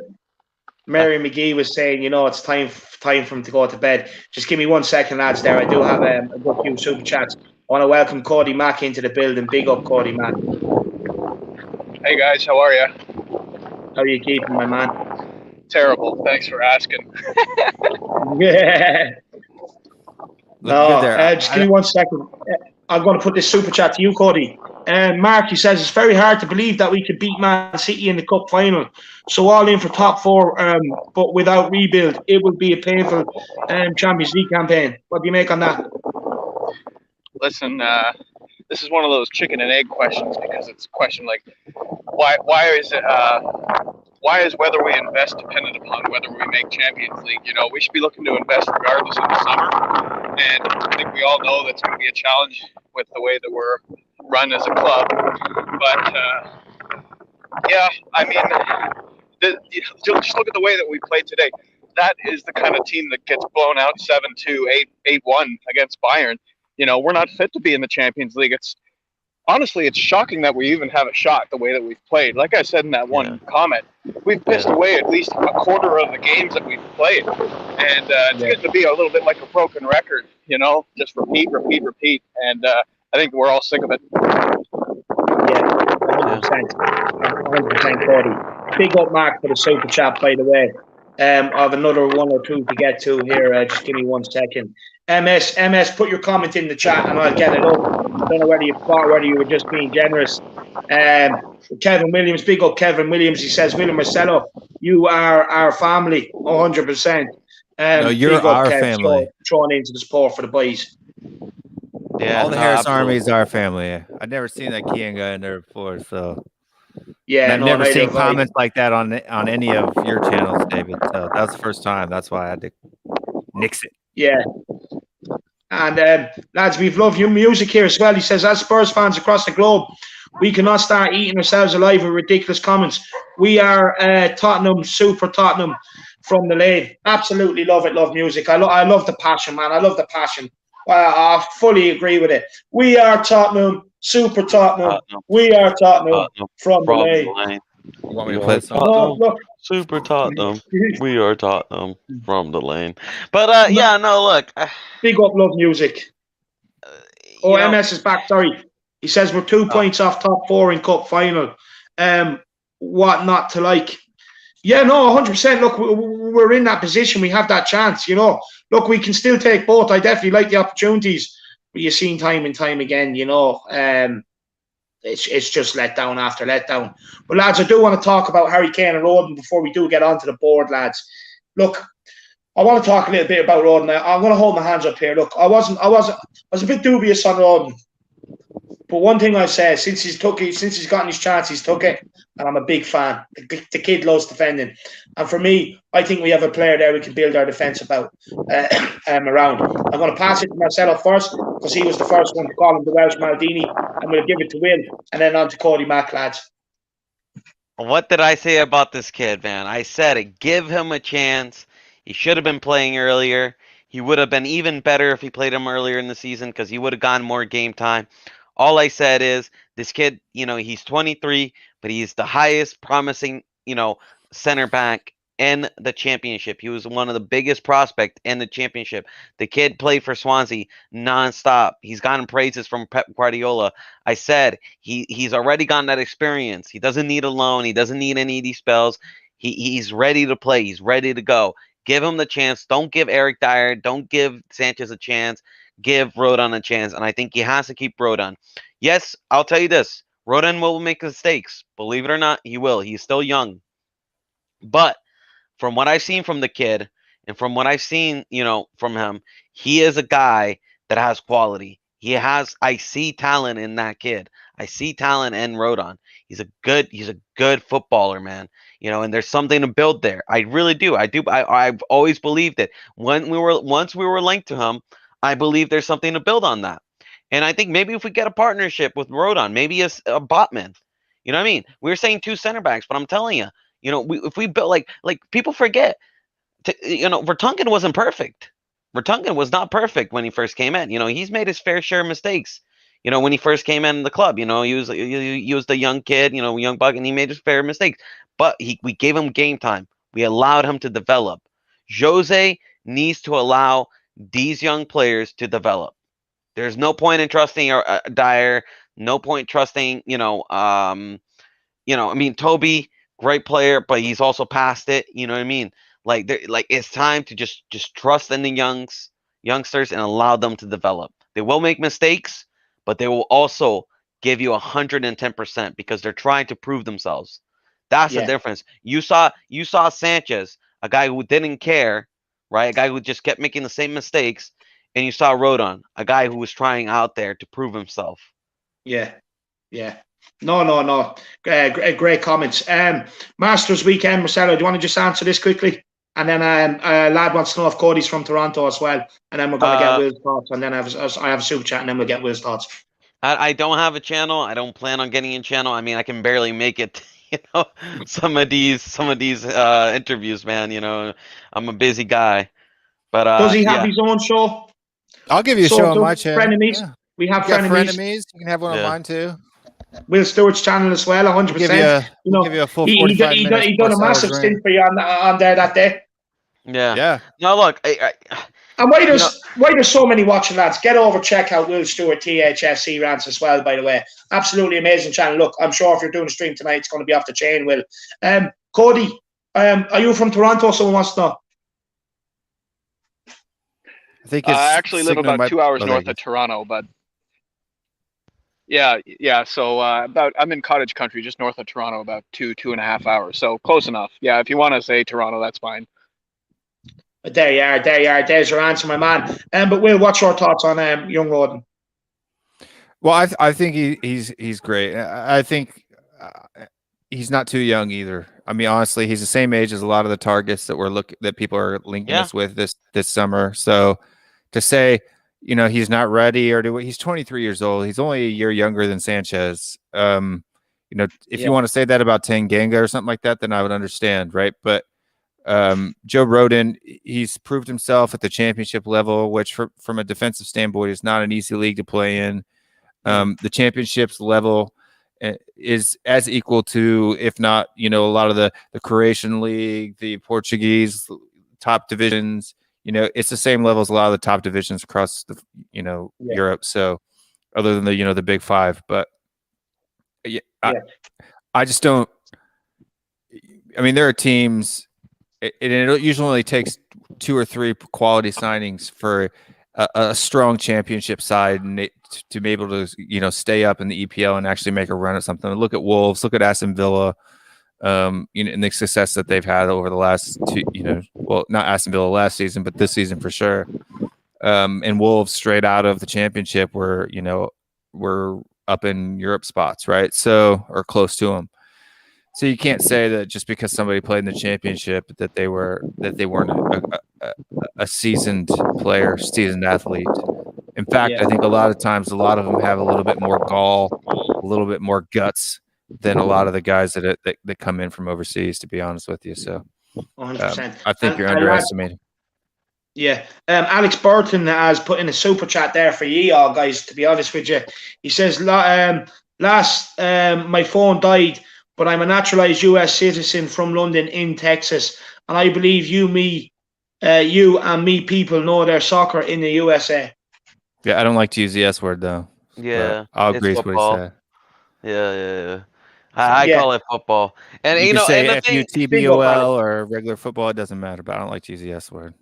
And the thing is, like, it doesn't really matter, but like, Will is like an intelligent guy, but I don't know how many times I need to tell people this. I'm not an American. I was born in Brazil. I lived in Brazil. I speak Portuguese fluent. I'm bilingual. Yeah, I guess so. I don't know. We'll get in. And by that stance, I'd be half Korean because I lived in Korea for half my life. So, and I speak fluent Korean. So, but even then, that shouldn't matter. Like where we live, it shouldn't matter. It doesn't matter. Yeah. Big up, Alex, for the super chat. We're going to get Cody's thoughts on Joe Rodon. Yeah. So for me, no doubt that Joe Rodon saved a point for us today. He's out there doing the job of 2 center backs. Davinson Sanchez was a complete disaster out there. My skin was crawling every time he touched the ball. When I see Joe Rodon, I've said it before, I see a leader that is waiting to be developed. He's very commanding, good with communication, covers his teammates well. I like what I see. If we get a commanding center back, like a younger version of Toby that's still got good legs, that is going to improve the players around him, I could see Joe Rodon being part of a strong center back pairing. Absolutely. So very pleased with what I've seen from him, and I want to see him every game for the rest of the year personally. But I do have to go, guys. Appreciate you having me on. I got both my girls here, and I've got to go before my wife catches me. But say bye-bye. No problem at all. Thanks so much for coming on, Cody. I really do appreciate it, my man. Yeah. Everyone, Cody. Thanks for popping in, man. And you're more than welcome on anytime. But lads, so we're going to move on to Harry Kane now. Just we're going to talk a little bit on Harry Kane, and then we do want to get onto the board. But lads, do you think Harry Kane is outgrowing Tottenham? Right now, yeah. Right now for sure. Right. Can we add people to the squad to make that not the case? Sure. But is the board willing to do that? No. You see, I hate saying outgrown Tottenham because, nobody is bigger than the club. And Harry Kane is definitely not bigger than this club. And, at some moments he has, missed a few goals that he should have scored, that could have, won us the game. Very big moment goals, which you can, sometimes say, other top scorers would have would have scored. But for me, that's being, I disagree with that. I think Harry Kane is one of the best strikers in the world. He's definitely the best. But to say he's outgrown Tottenham, I don't think so. I think he's outgrown the ambition of his squad and the board. But we people need to forget that people forget that it's not the board and the squad that creates the ambition of this club. It's the fans. We are a big club. We are one of the out of the top 20 largest club in the world. We're rich.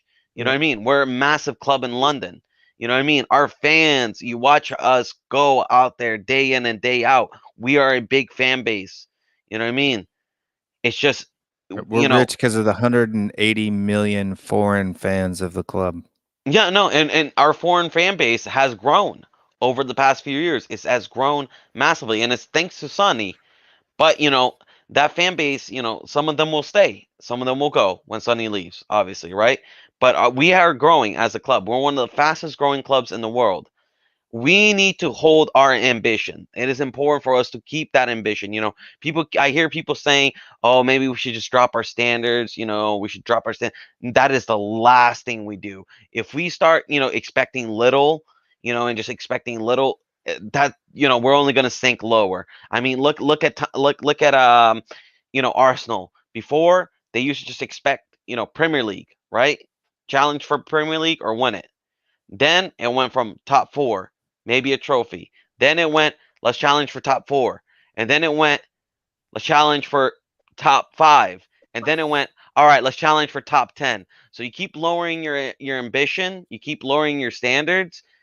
Nothing like us as fans, keep this high standards. Keep that. That's the only thing this club is going, man. You know what I mean? So no, he has not outgrown the Tottenham because what I mean by outgrown, what I mean by outgrown Tottenham, it's not that any one player is more important than the club, right? That's not what I'm saying. What I'm saying is that when you come to a point that we can no longer purchase your replacement, right? As the club, for instance, Ronaldo leaves Real Madrid, they can go out and buy a Ronaldo type replacement. Well, they haven't. They haven't so far. Well, I mean, COVID jumped up, but you know what I'm talking about, right? There's clubs that have money.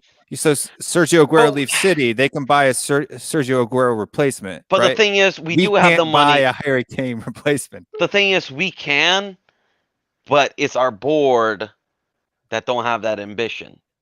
You know what I mean?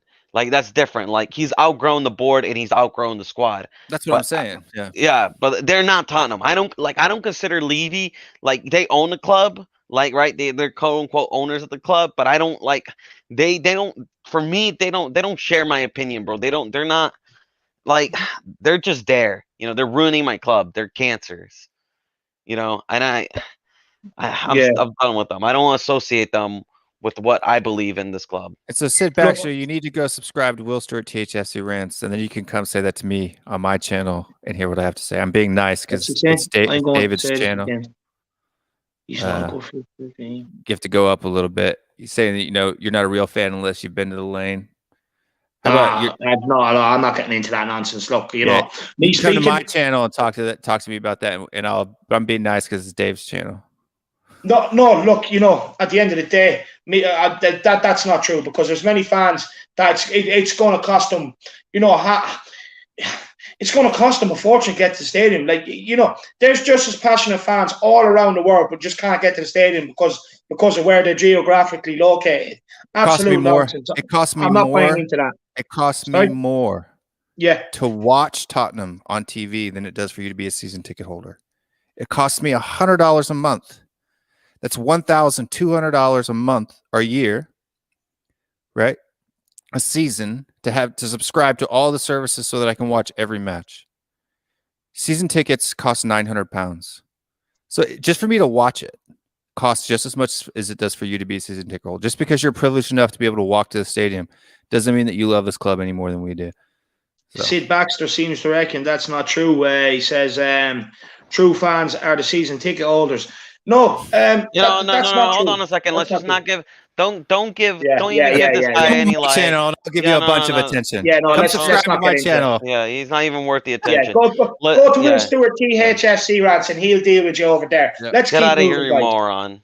Fucking idiot. Will, did you have your say on Harry Kane? Sorry, this guy's after distracting me.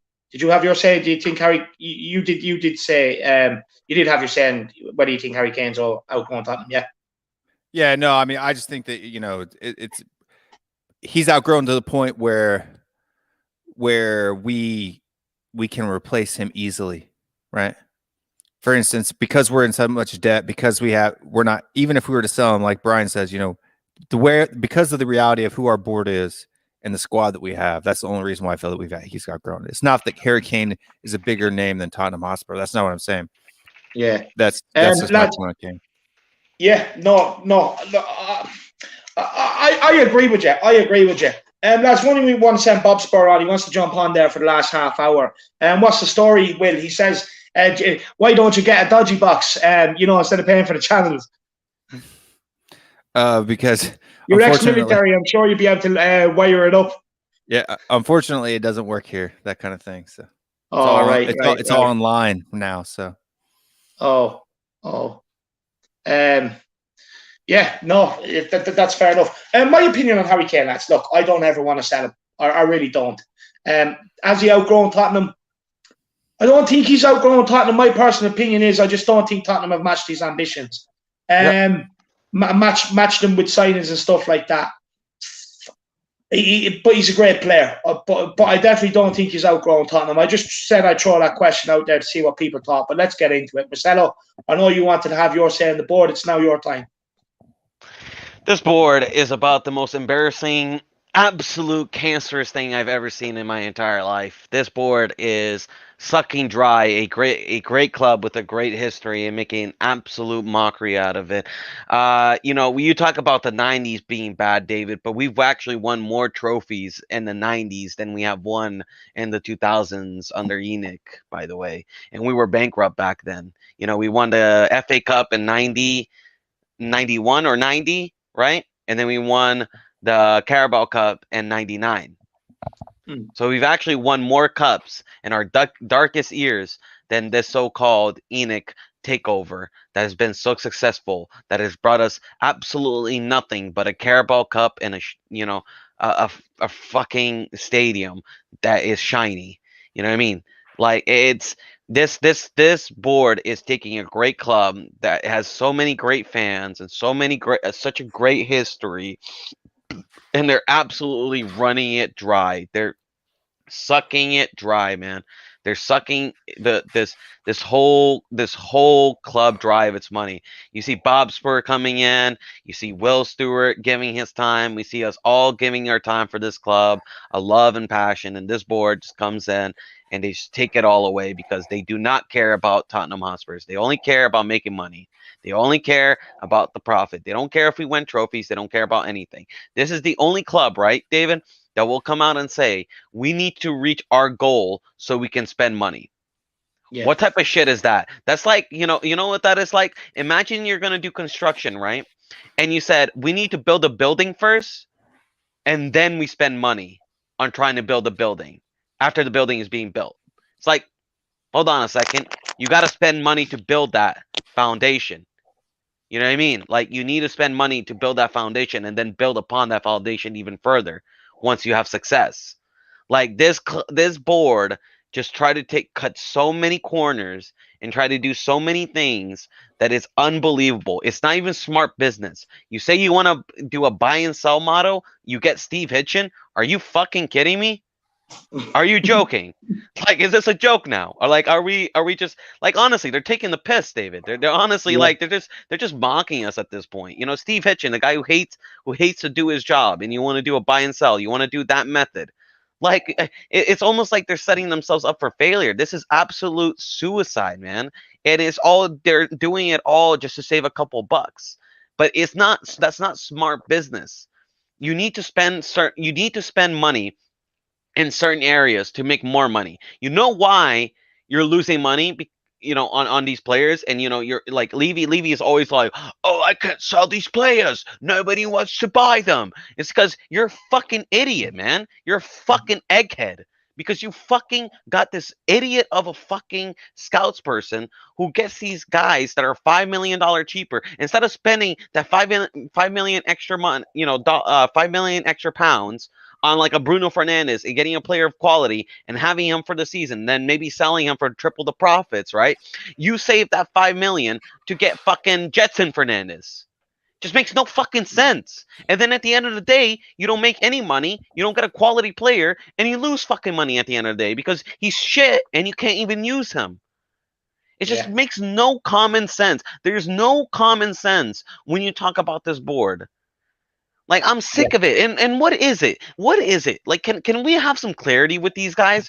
Is it, do we have money to sack Jose? Do we not have money to sack Jose? Do we have money for a transfer window? Do we not have money to transfer? Are we going to back Jose? Are we not? Like, I think Jose doesn't even know himself. And I feel for the guy. Imagine working in that type of environment, David, where whether you can trust your bosses or not. It's insanity. It's insanity. Look, nobody can work with this shit. Like instead of having this reactive sort of transfer windows, let's start being proactive. You know what I mean? Like with the board, we're now in a position like we can't spend what we're bringing in. We're now in a position where they need to spend money to be able to generate bigger money in future.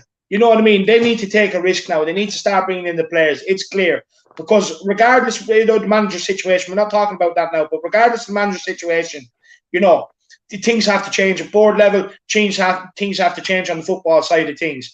But we're going to hold on a second. I have to address this because Alderi S. Fasir said, "You don't know that, Marcelo," saying, you know what I mean? Like, oh, I you know what I mean? Like, oh, am I, how do I know all this stuff? Just look back at Pochettino. And what he was saying. He kept saying, "I'm not a manager. I don't know. I don't make any of the transfer. I'm only a coach." Remember how confused he was? You know what I mean? Like, bro, there's evidence out there. I don't need to be sitting next to Daniel Levy to know what is going on. It is obvious and clear. If you look back at the history of the managers, there is no clear communication between the board and the manager. There just isn't. There is no structure and plan. It's what the board wants to do or the highway. And if you can't work with them, they just sack you. They're a poor man's Chelsea. I fucking hate this board, man. I really do. If I would keep Jose and get rid of this board any time of day. But unfortunately, they're here until someone buys them off. And that's not going to be anytime soon. So we're going to be suffering. But I hate this board. They're the reason why we failure. I've seen a couple of people come in saying, "Oh, go and check out this video on my channel." Look, I'm just going to start blocking that. You know what I mean? At the end of the day, come on, have a chat with us and stuff like that. I don't mind doing it for people, that have helped me and all. But don't just think you can come in and do that on the chat. You know what I mean? Speak to me first. Have the decency. And everyone knows I have no problem promoting channels, but when I don't know you, I just don't like it. And lads, the chat is flying. I am struggling to keep up, and I want to listen to the boys. So get your super chats in if you want us to address your comments, especially on the board. It's a very hot topic.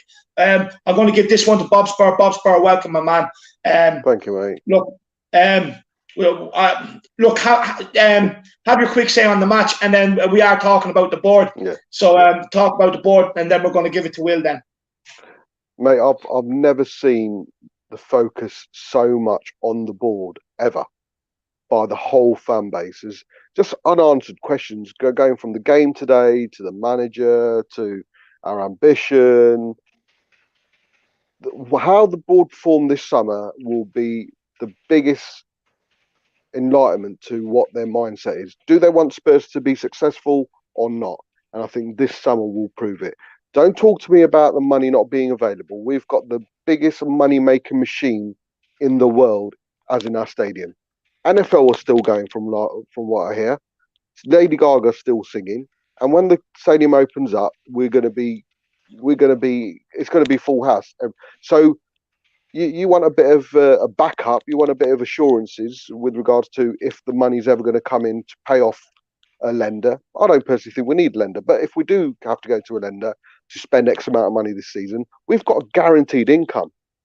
We've got guaranteed income. They're not shutting the stadium down. So there's no reason for the board not to spend any form of money. And like I say, this summer will give us a true true indication of what their basically end goal is. If they just bought Spurs out to make it into a profitable company or venture to sell on and make a profit, then fine.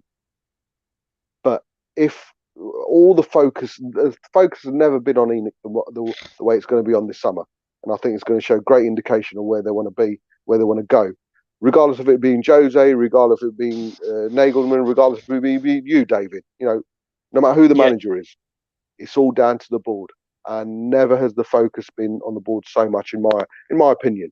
I've been supporting them for 30 odd years, even Ivan Scholar days and Alan Sugar days. You know. They're all, mate. It's now. It's all about ENIC. It's all about ENIC, and the game. I can't talk about it tactically or anything like that because I couldn't see any structure or tactics today. I don't want to talk about Lamella, otherwise I'll just be smashing my phone up. So yeah, it's. Again, I'll go back to we've got the players there who should have beaten Newcastle. End of. I don't care what. We've got the players there. We had the players there today who should have beaten Newcastle. Standard. End of. And the blame goes everywhere. Jose's called out players again and chucked them under the bus again. Called out the quality of the squad. This very man who was at the beginning of the season said, I cannot blame the board for buying me X, Y, Z. I think it's been fantastic. I cannot blame the board because they've backed me exactly the way I wanted to. He was singing the praises. Now it's not gone the way, so he's calling out the players. The players need to take some responsibility as well. If you're not playing well, you shouldn't be turning around to Mr. Manager saying, Mr. Manager, please tell me, how do you kick a ball? No, none of that. Sanchez had a Sanchez. Rodon, I felt sorry for him because he was covering Sanchez.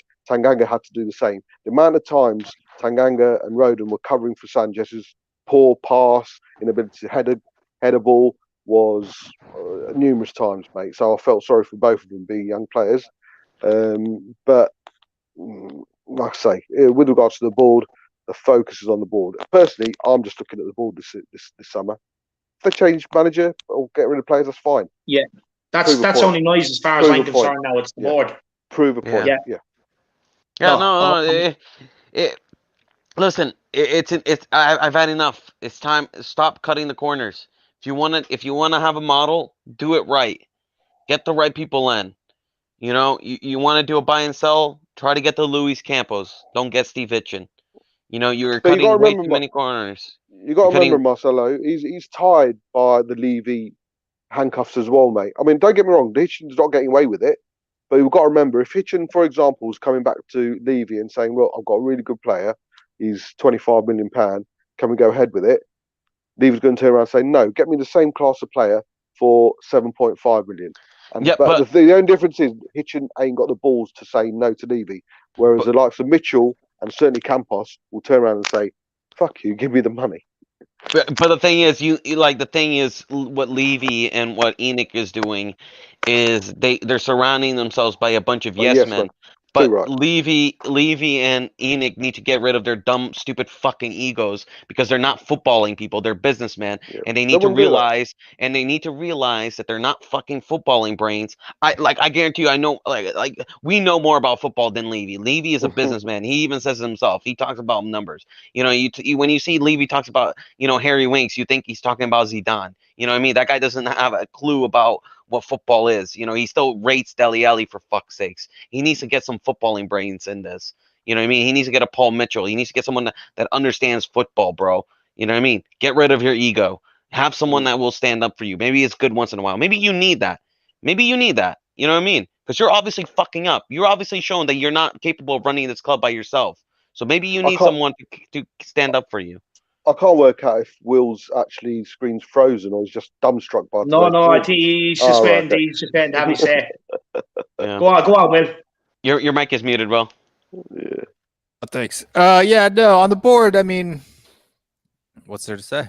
I mean, you had more ample opportunity the last 4 or 5 years to add 2 or 3 world-class players and really make a go at all kinds of trophies, and you simply chose not to. Ooh. So, hey, chickens are coming home to roost. Yeah, that one back there, and you know, I mean, you're gonna, you know, you're ticking off the fan base, you're ticking off the people that pay for your stuff, and if you think you can replace the, you know, Tottenham fans with Lady Gaga fans and NFL fans, then you know, we don't need you. We don't need you. Yeah. One thing about it, Will, is we were under Poch at times. I know it fell away towards the end of his reign, but we were one step away from becoming challengers for the Premier League. One step away, i.e., 2 or 3 players like you mentioned. In my eyes, in my opinion, we're 2 steps away now, because our next step now is to be back in that top 4 race. We're 2 steps away now. We've declined a step to become Premier League challengers, in my opinion. Our next step is now to again become top 4 challengers, which we were constantly for Poch's early years. Unfortunately, we've dropped down. We've dropped down to the level we were pre-Poch, in my eyes, mate. It's not even just in Poch. We did the same thing under Harry Redknapp. We did the same thing under AVB. We did the same thing. Yeah. What's the story says here? Lads, Levy is more concerned about buying abseil and equipment for the Skywalk than he is in the squad. We have won nothing since he arrived. Your dad is funny, man. I bet the Skywalk costs at least as much as a championship. Yeah, right back. He is a joke. No, Levy is a joke. You know, he comes in and he talks about, you know, oh, they question our ambition. You know what I mean? You've been talking about this whole, you know, footballing plan to make us a big top club, and then you had everything. You absolute fool. You had everything. You had the perfect manager that loved the club and Pochettino. You had the perfect scoutsman who could get us the gems and Paul Mitchell. You had a great starting 11. You had everything going. You just needed to take that one extra step. That was up to you, and you didn't take it, and you screwed us over. That was not Pochettino's fault. That was not that starting 11's fault. That was not Paul Mitchell's fault. That was on you, Levy. The reason why we didn't succeed is because of you and you alone. It's almost like Levy goes to his office, cranks up the football manager, starts putting people in, run a simulation for a couple of years, and be like, "Hey, I can win a title in 2 years. Why can't Steve Hitchen get these guys in?"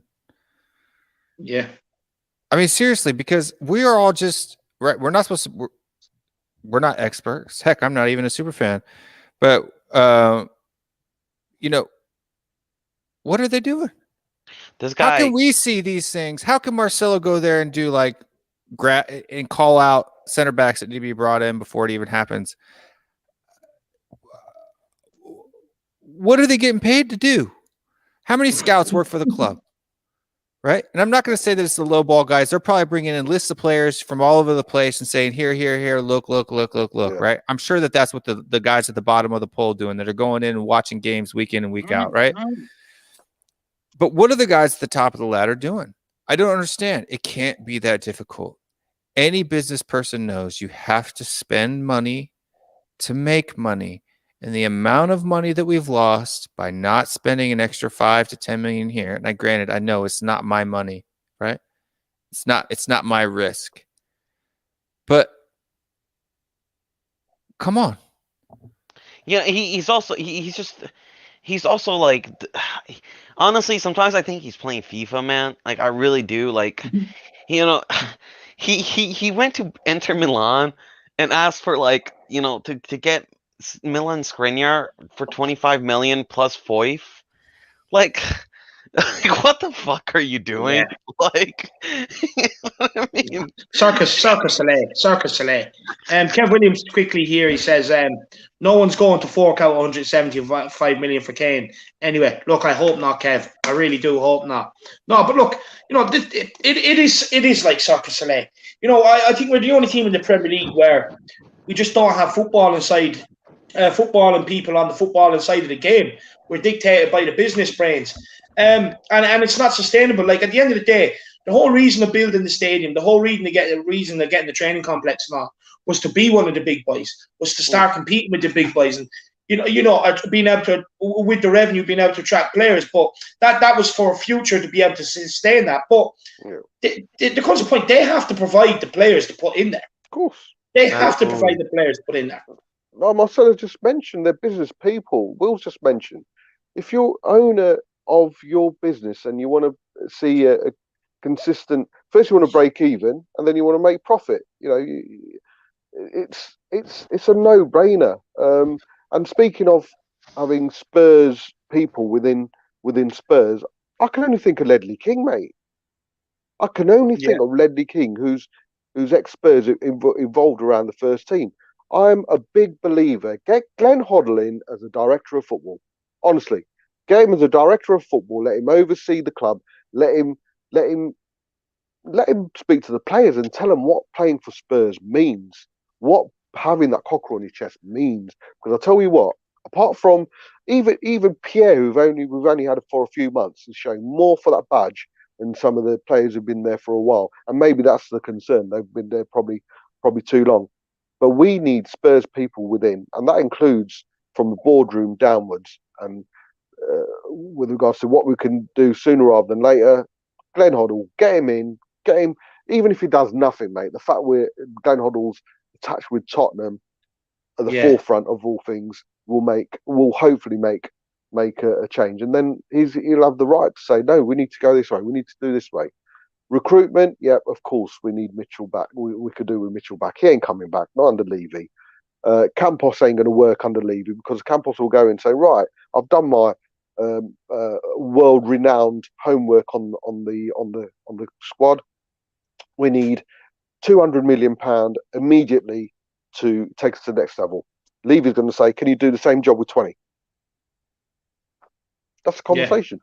Yeah. Can I also say this? You know, we all watch a documentary, man. Did you ever see when like Levy went up to like Jose and started talking football? You know, like you could he tell looks so uncomfortable and out of place, didn't he? Yeah, he just looks like you can tell he has no idea what he's talking about, and you could tell Jose could not give two fucks what he was saying. Like Jose was like, yeah, whatever, you know, just like eating his food. Like it's like one of them. It's like, just get away from me and leave me alone to eat my dinner, will you? For fuck's sake. He made Danny Rose believe he could go to Inter Milan. Oh dear, man. Oh, that's true. MS lads, he says we need to move Levy from transfers and get D.O.F. Director football, director. 100%. And then we have another super chat here from Timman 007 Marcelo. May I give him what he wants, my man.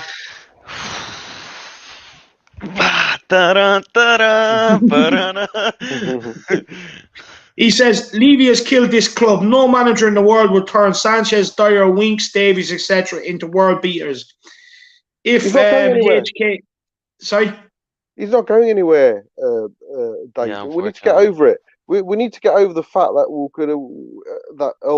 best thing for the club is getting rid of ENIC. No, they're not going anywhere. Deal with it, like it or not. They are not going. The only thing we can hope for is a change of mindset from ENIC. ENIC are not going anywhere, and before they go, we'll probably lose half the players and about 4 managers as well.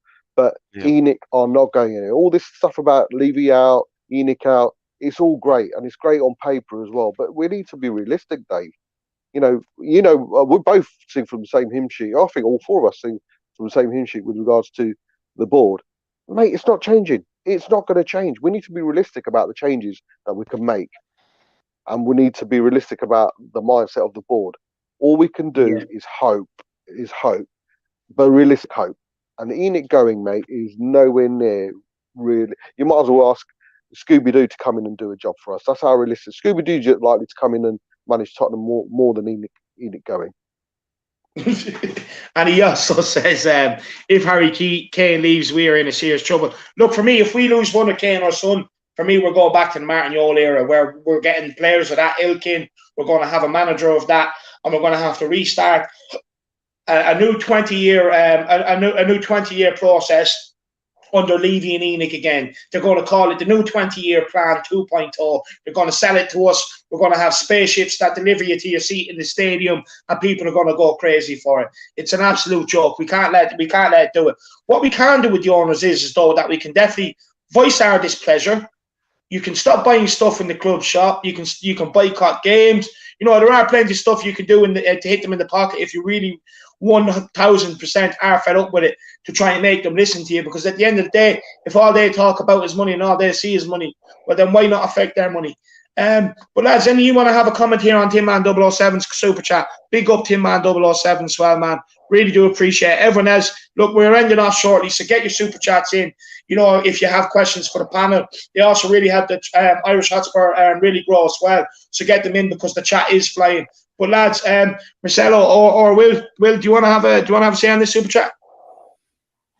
Yeah, I agree with everything he has to say. I don't think there's anybody that disagrees with that in this club. Yeah. And if you do, then I could probably say with confidence that you're probably not a proper Spurs fan if you don't agree with that, because it's plainly obvious. I just don't see how people cannot say. And I think that if there's people like to say that the fan base is divided right now, but I think we're fairly unified on the fact that something needs to be done player-wise right now, and that we're pretty unified on our positions on the board. I haven't heard anyone who necessarily stands. Maybe Cody had some thoughts, but I don't think it was in the senses that they're doing a great job. It's just that they're better than some of the other clubs, which I think is a fair argument. But there's some cracking comment. But jeez, look at this super chat, man. I'm sorry. Yeah, but, give me 1 second. I am working my way down to it. Give me 1 second, lads. Like, I don't, everybody's entitled their opinion, but maybe I was wrong. I know. I have my listen. I have some loves music. I do want to say, let's be respectful. He's been a good donor to the channel over the last couple of days, so I do want to respect him. He says controversial to this forum, but I disagree 100%. Levy, in my opinion, has been incredible for my club. The stadium and training ground are a testament to how good he is. It will come good. Keep the fake eyes. Lads, we will respond to him. Big up Love Music for the super chat. Really do appreciate it. Let's be respectful to him, though. Yeah, I'll be respectful. I agree if you look at it from a real estate standpoint, right? Yeah. So if he wasn't involved in the football side of the business, I'd be singing Levy's praises all day long, right? All day. Yeah. But what's the point in having $1 billion stadium and England's best training facility if you can't win anything? What's the point? How does that benefit you? Do you think you're going to be able to fill? And he keeps adding seats to the stadium, and that's great. But who's going to come watch the team if they continue to play like this? And if Son and Kane leave, then that's going to make us push down even further. So he'll find somewhere. He'll give you half price for your pet parrot or something. You know what I mean? But he can't. He keeps raising the ticket prices, right? So I mean, he's charging people even more and more for just the for the wall, the standing room that used to be, it was a guardrail, and now that he put 4 seats in there, and he's going to charge you, 100 pounds to sit there. I mean, it's so tight, man. Oh my god. I just don't understand how if you're a businessman, right? There's a point when you can be sound and responsible with your money and your capital, but there comes a point when not taking risks causes you to fail. As an entrepreneur myself, who owns his own business, not taking risks and not spending capital at the right time can cause you to go out of business, regardless of how popular your products are or your business is, right? You have to be willing to take the risk. You have to be willing to put it on the line and go outside of your comfort zone, get outside of your box and spend money wisely, right? It's not about spending the least amount of money, right? I mean, how much money did he waste with the Gareth Bale sale, right? How much money did he waste on those players, right? How many trophies did those players that he brought in bring into the club? How many trophies did they bring the club? Yeah.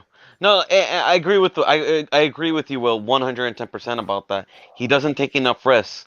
And I remember, I remember when I was when I was younger and I was working in a car wash, I met, I knew, like, I was good friends with the owner who built the car wash, and he said, he remember back in the days when he was trying to build the vacuums, and it was just, he lost a lot of money. But eventually, because he got those quality vacuums, he got a lot of big businesses, and a lot of people kept going, and eventually he made a lot of money from them. So the money that he lost in that short term, he made up a lot of it and more over time. And this is and this is business 101. You will agree with me with this, Will, as an entrepreneur. Yeah, making your money work for you. Yeah, like that is business 101. Investments, sometimes you lose money, for the short term, but you make it over time. And that's what you get when you invest in great players. You will lose money short term, but that big player will make money. Like, look at Sonaldo. Sonaldo has, they spent 25 million on Sonaldo. He has made almost quadruple of that. Almost quadruple. That's what a player of his brand can give you. Yeah, it's that simple, and it's almost like, so I will also say, I think from the business side, he has not done that well. Yes, from a real estate, I do agree with you. The training ground, the stadium, all great, but he's also I hear this, oh, it will come good. Be patient, mate. It's been 20 years. We can't even win an FA Cup, for fuck's sakes. Yeah, Like, I'm gonna like, me and Bob Spur and, David, we're gonna be like in, in our elderly homes, and also Will Stewart, and we're gonna be like talking about, waiting for Enoch's next project to win a trophy. Yeah. You know what I mean? I'm gonna be dead. Like, No. like, keep in good faith. It's been 20 years. I'm ready, dude. Like, I'm sorry. 20 years. That's enough. That should be enough. My patience goes so far. Big up Love Music, man. Thank you so much for the super chat. You really caused a good debate there. Big up, my man. And Mary McGee, new channel member. Big up, Mary. Lads, Bob Spur, do you have anything you want to say, man? So there's just so many questions. Will's try to answer a few of them. Will, as an owner of a business, if you're getting someone in a senior management position, you ask them how they're going to make the business better, and I'm assuming the manager coming in will also ask what kind of support will I have.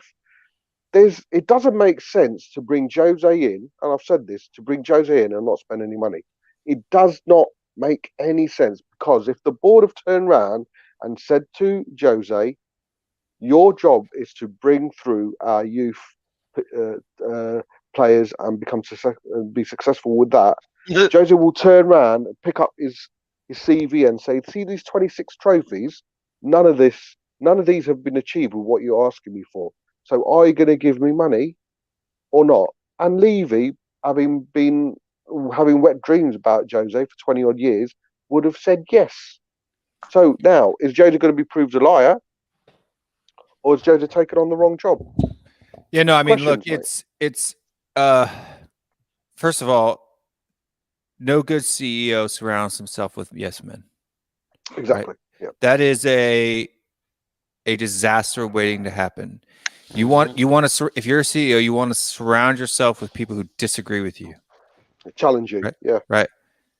In the end, the CEO has the power to do what he wants to do, but the point is to surround yourself with people who have different viewpoints from you, that will disagree with you, that will challenge you on things, and you have to respect them for that, right? That's what you should be doing, and that's what I thought was a good step about hiring Jose Mourinho, because I thought he would be that type of guy.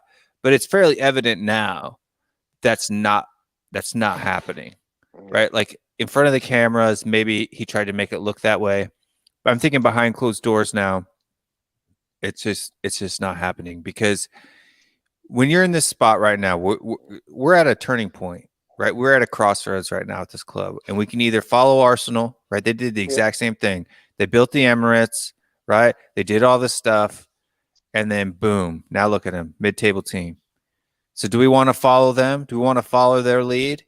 Or do we want to go the City Chelsea route, invest money into the players, and actually, have our own decade dynasty? That's it. It's really up to the owner. It's his choice. It's a big summer, isn't it, Will? It's a big summer for the board, isn't it, mate? Because we're going one way or the other this summer. I'm telling you right now. Exactly. Yeah. 100%. Tin Man 007, Bob, you may give him the guns now this time because he's agreeing with you. So you may do the 007 for him. He says, I agree with Bob that Levy won't go anywhere, but I do know Levy hates bad publicity and the fans need to let him know enough is enough, put pressure on. What do you think on that, lad? And then we have another super chat to get to.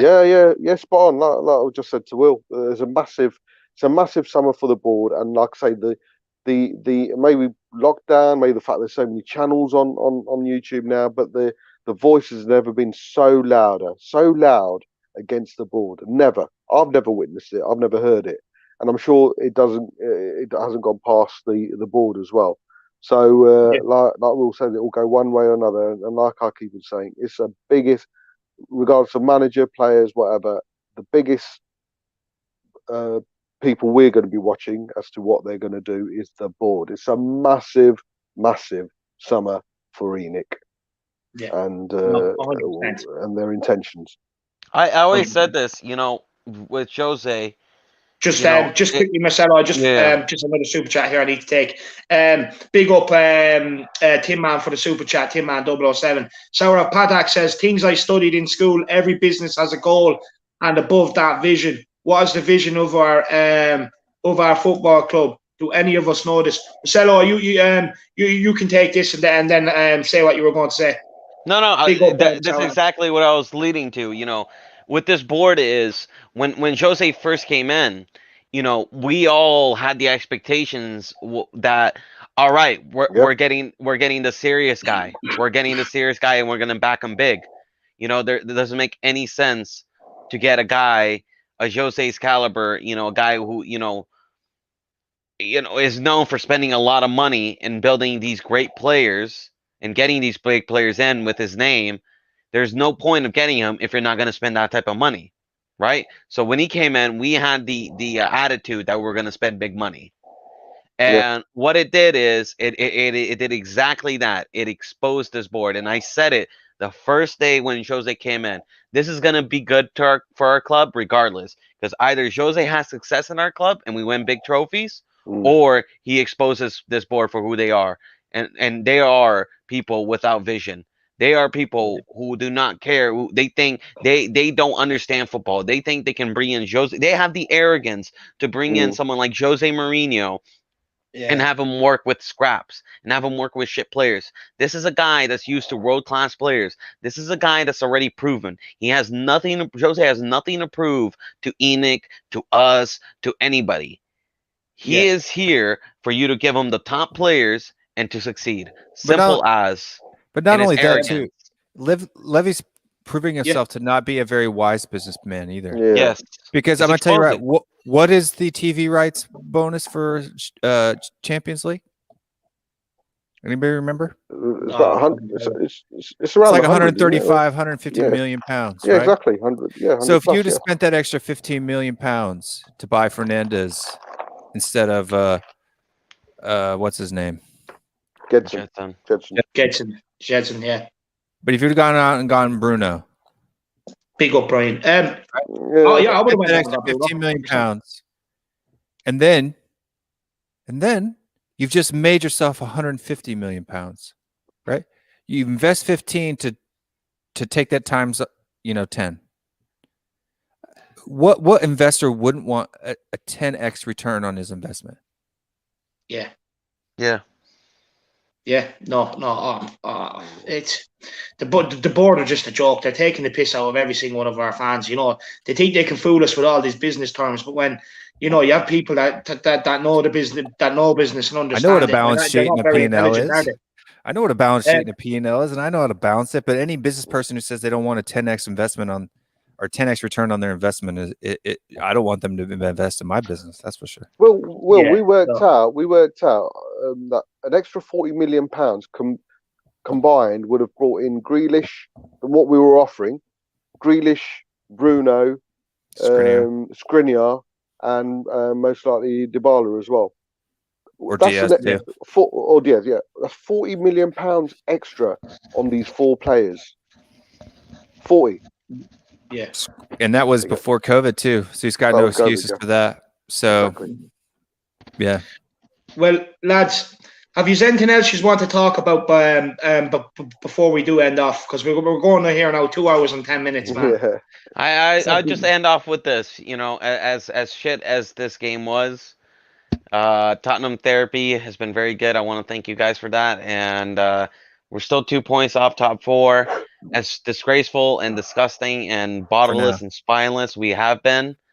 So has Chelsea. You know, they lost 5-2 to West Brom at their home. You know, so it could get worse. So, you know, maybe they're starting to fall apart a little bit. Let's hope they do. And hopefully we can capitalize it one day or another. But it's still not over. Somehow or some way, top 4 is still not over. I can't believe it. We have been woeful, and somehow we still get top 4. And I am still hopeful for that Man City game.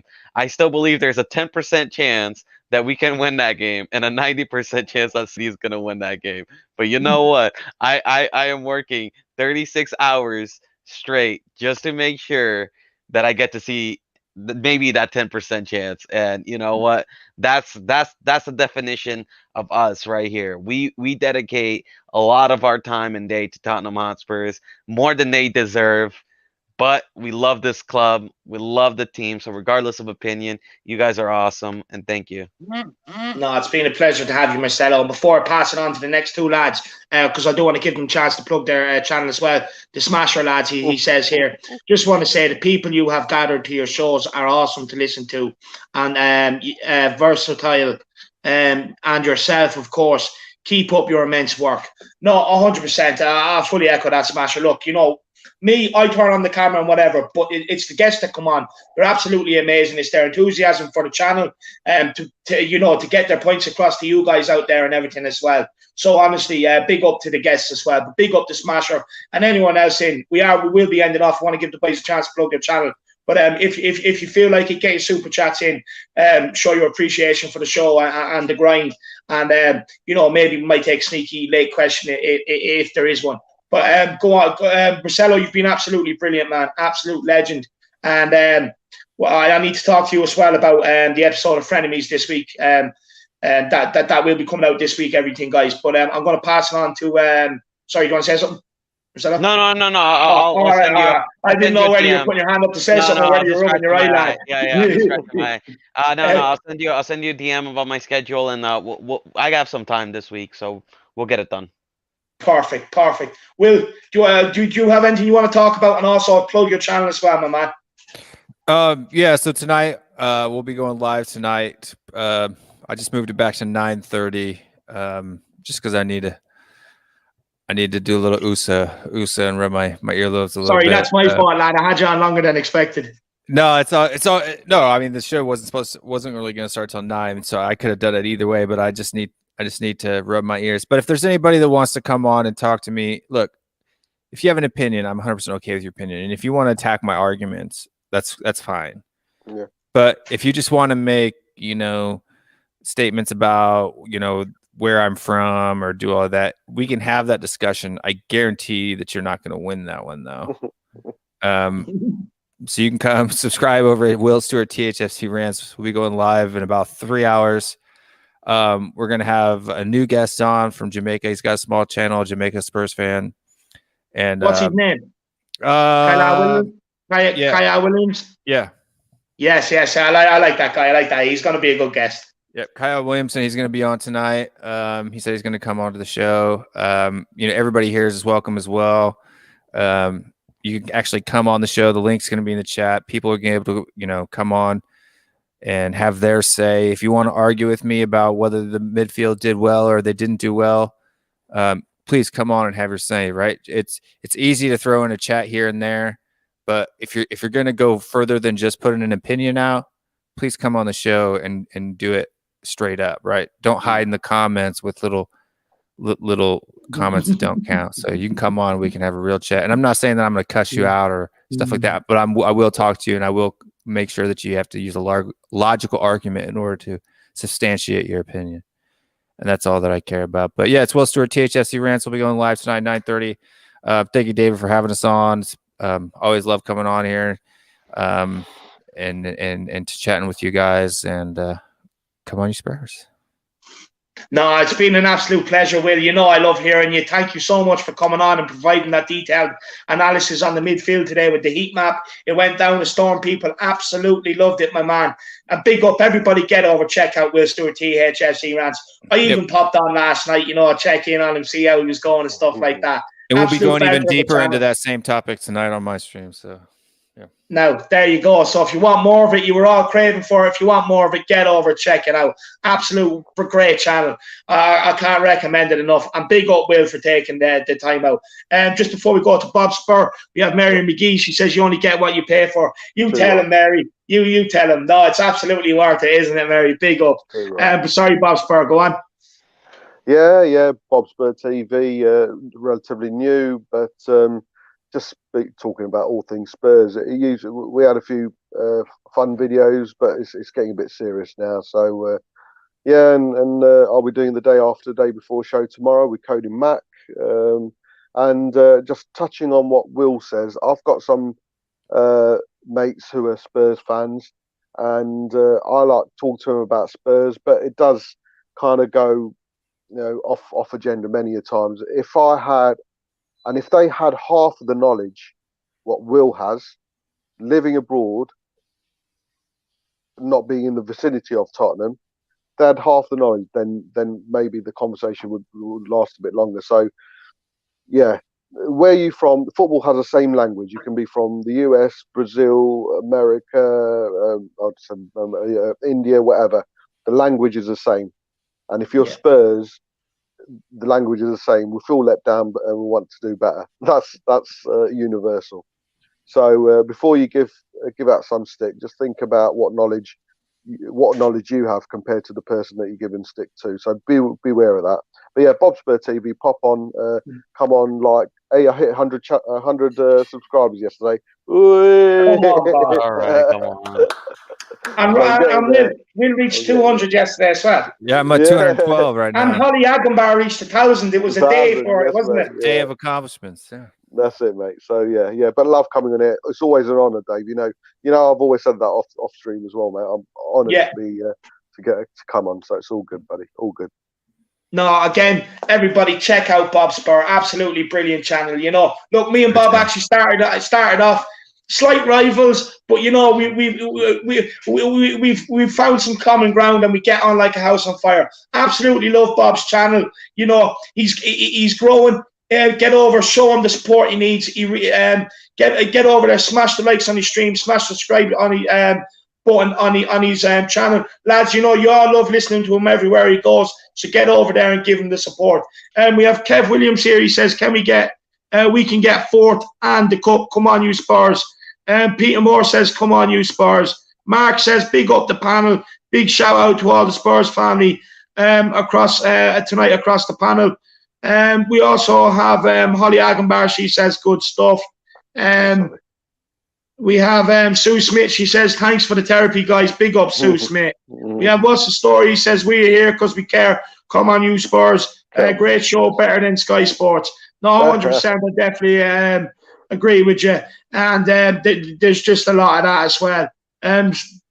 Bob Spurs on the up. I've just subscribed. There you are. You're gaining subscribers. Get over and check out Will Stewart, THFC Rants as well. What's the story? You're military. He's military. Maybe you might get on and have a conversation with him. Kev Williams says, "Respect to you, Will. You're very knowledgeable when it comes to Spurs." Thank you. But lads, it's been absolutely amazing. Everybody, honestly, thank you so much for tuning in. It's been absolutely look, it's not the result we wanted. It's not what we wanted to sit here and be talking about, but it has to be done. It's been a long day. I'm going to go down and have a bit of dinner now, lads. But honestly, it's Tottenham. I wouldn't change it for anything, win, lose or draw. I love it. I love speaking to you guys. I love interacting with all the audience. Thank you so much for all the super chats, guys. It's been absolutely amazing. Thank you so much for all the memberships as well. Been absolutely brilliant. I want to say a big thank you to Marcelo, Will, and Bob for taking their time out, coming on. Throughout all since I've had my channel, to be honest with you, everybody taking your time out, an hour or two out of your day to come on and speak Tottenham and everything else. It's been absolutely amazing. But look, guys, as disappointing as today is, we still have a cup final. You know, we're still 1 point closer to top four than what we were yesterday. Let's just, as hard as it is, get behind the club. At the end of the day, we're all here. Please win that cup. Please win that cup. Give me fucking 100%. Something. Give me something. Oh, and did you guys hear? If we win the cup, I'm gonna do like an 8-hour all night stream. I'm gonna go from like 9 p.m. till 7 a.m. right, or whatever until StreamYard kicks me off. So it'll be that way. Everybody, no matter where you live, can come on at some point during the day. So I would love to join, but I will have to work the very next day. So I might hop on for a bit. Yeah, and people can jump on and jump off. That's what we do. But I've already committed last night on my stream last night that I was going to do that. I'm going to do the full length the stream that StreamYard will allow me to do, which I think is 8 hours. It might be 10. I don't remember. Yeah. Please, no, I just need something, man. I'm just like tired talking about, I love this guy's goal or this game. You know what I mean? Yeah. I want to say, yep. Remember when we beat City to win the Carabao Cup? I don't even care if it's the Carabao Cup, mate. I'm treating that like it's a Champions League. From the shit season we've had, from things I've gone through this season, that for me is like a Champions League right now. Just please win it. Just give me something. Give me something this season. No. 100%. But lads, what's coming up this week? We'll have a Tottenham story released tomorrow. We will have frenemies coming out this week. We'll also have a debate or two. We have the fan show on Friday at 9:30. Could be pushed back to 10 o'clock this Friday, but should be 9:30. We have a review and a preview for United game. So there's plenty coming up on the Irish Hotspur this week, guys. So make sure you stay tuned. If you've really enjoyed the stream, make sure you smash that like button on it. So important for the algorithm. Make sure you smash that subscribe button on the channel, anyone that's new. Also, get over and check out the Two Boys channel like I recommended. Absolutely brilliant stuff. A massive thank you to all the super chatters. So much. A massive thank you to you guys. A massive thank you to all the members. A massive thank you to the boys. But look, no matter how hard things get, lads, we're all Tottenham. We're all Tottenham till we die. We're all here because we care. We need the territory. But look, until next time, come on, you Spurs. Let's get a win. Roll on, United. Let's turn this around. Let's go. Come on. We love you, Tottenham. Come on, Spurs. Let's try.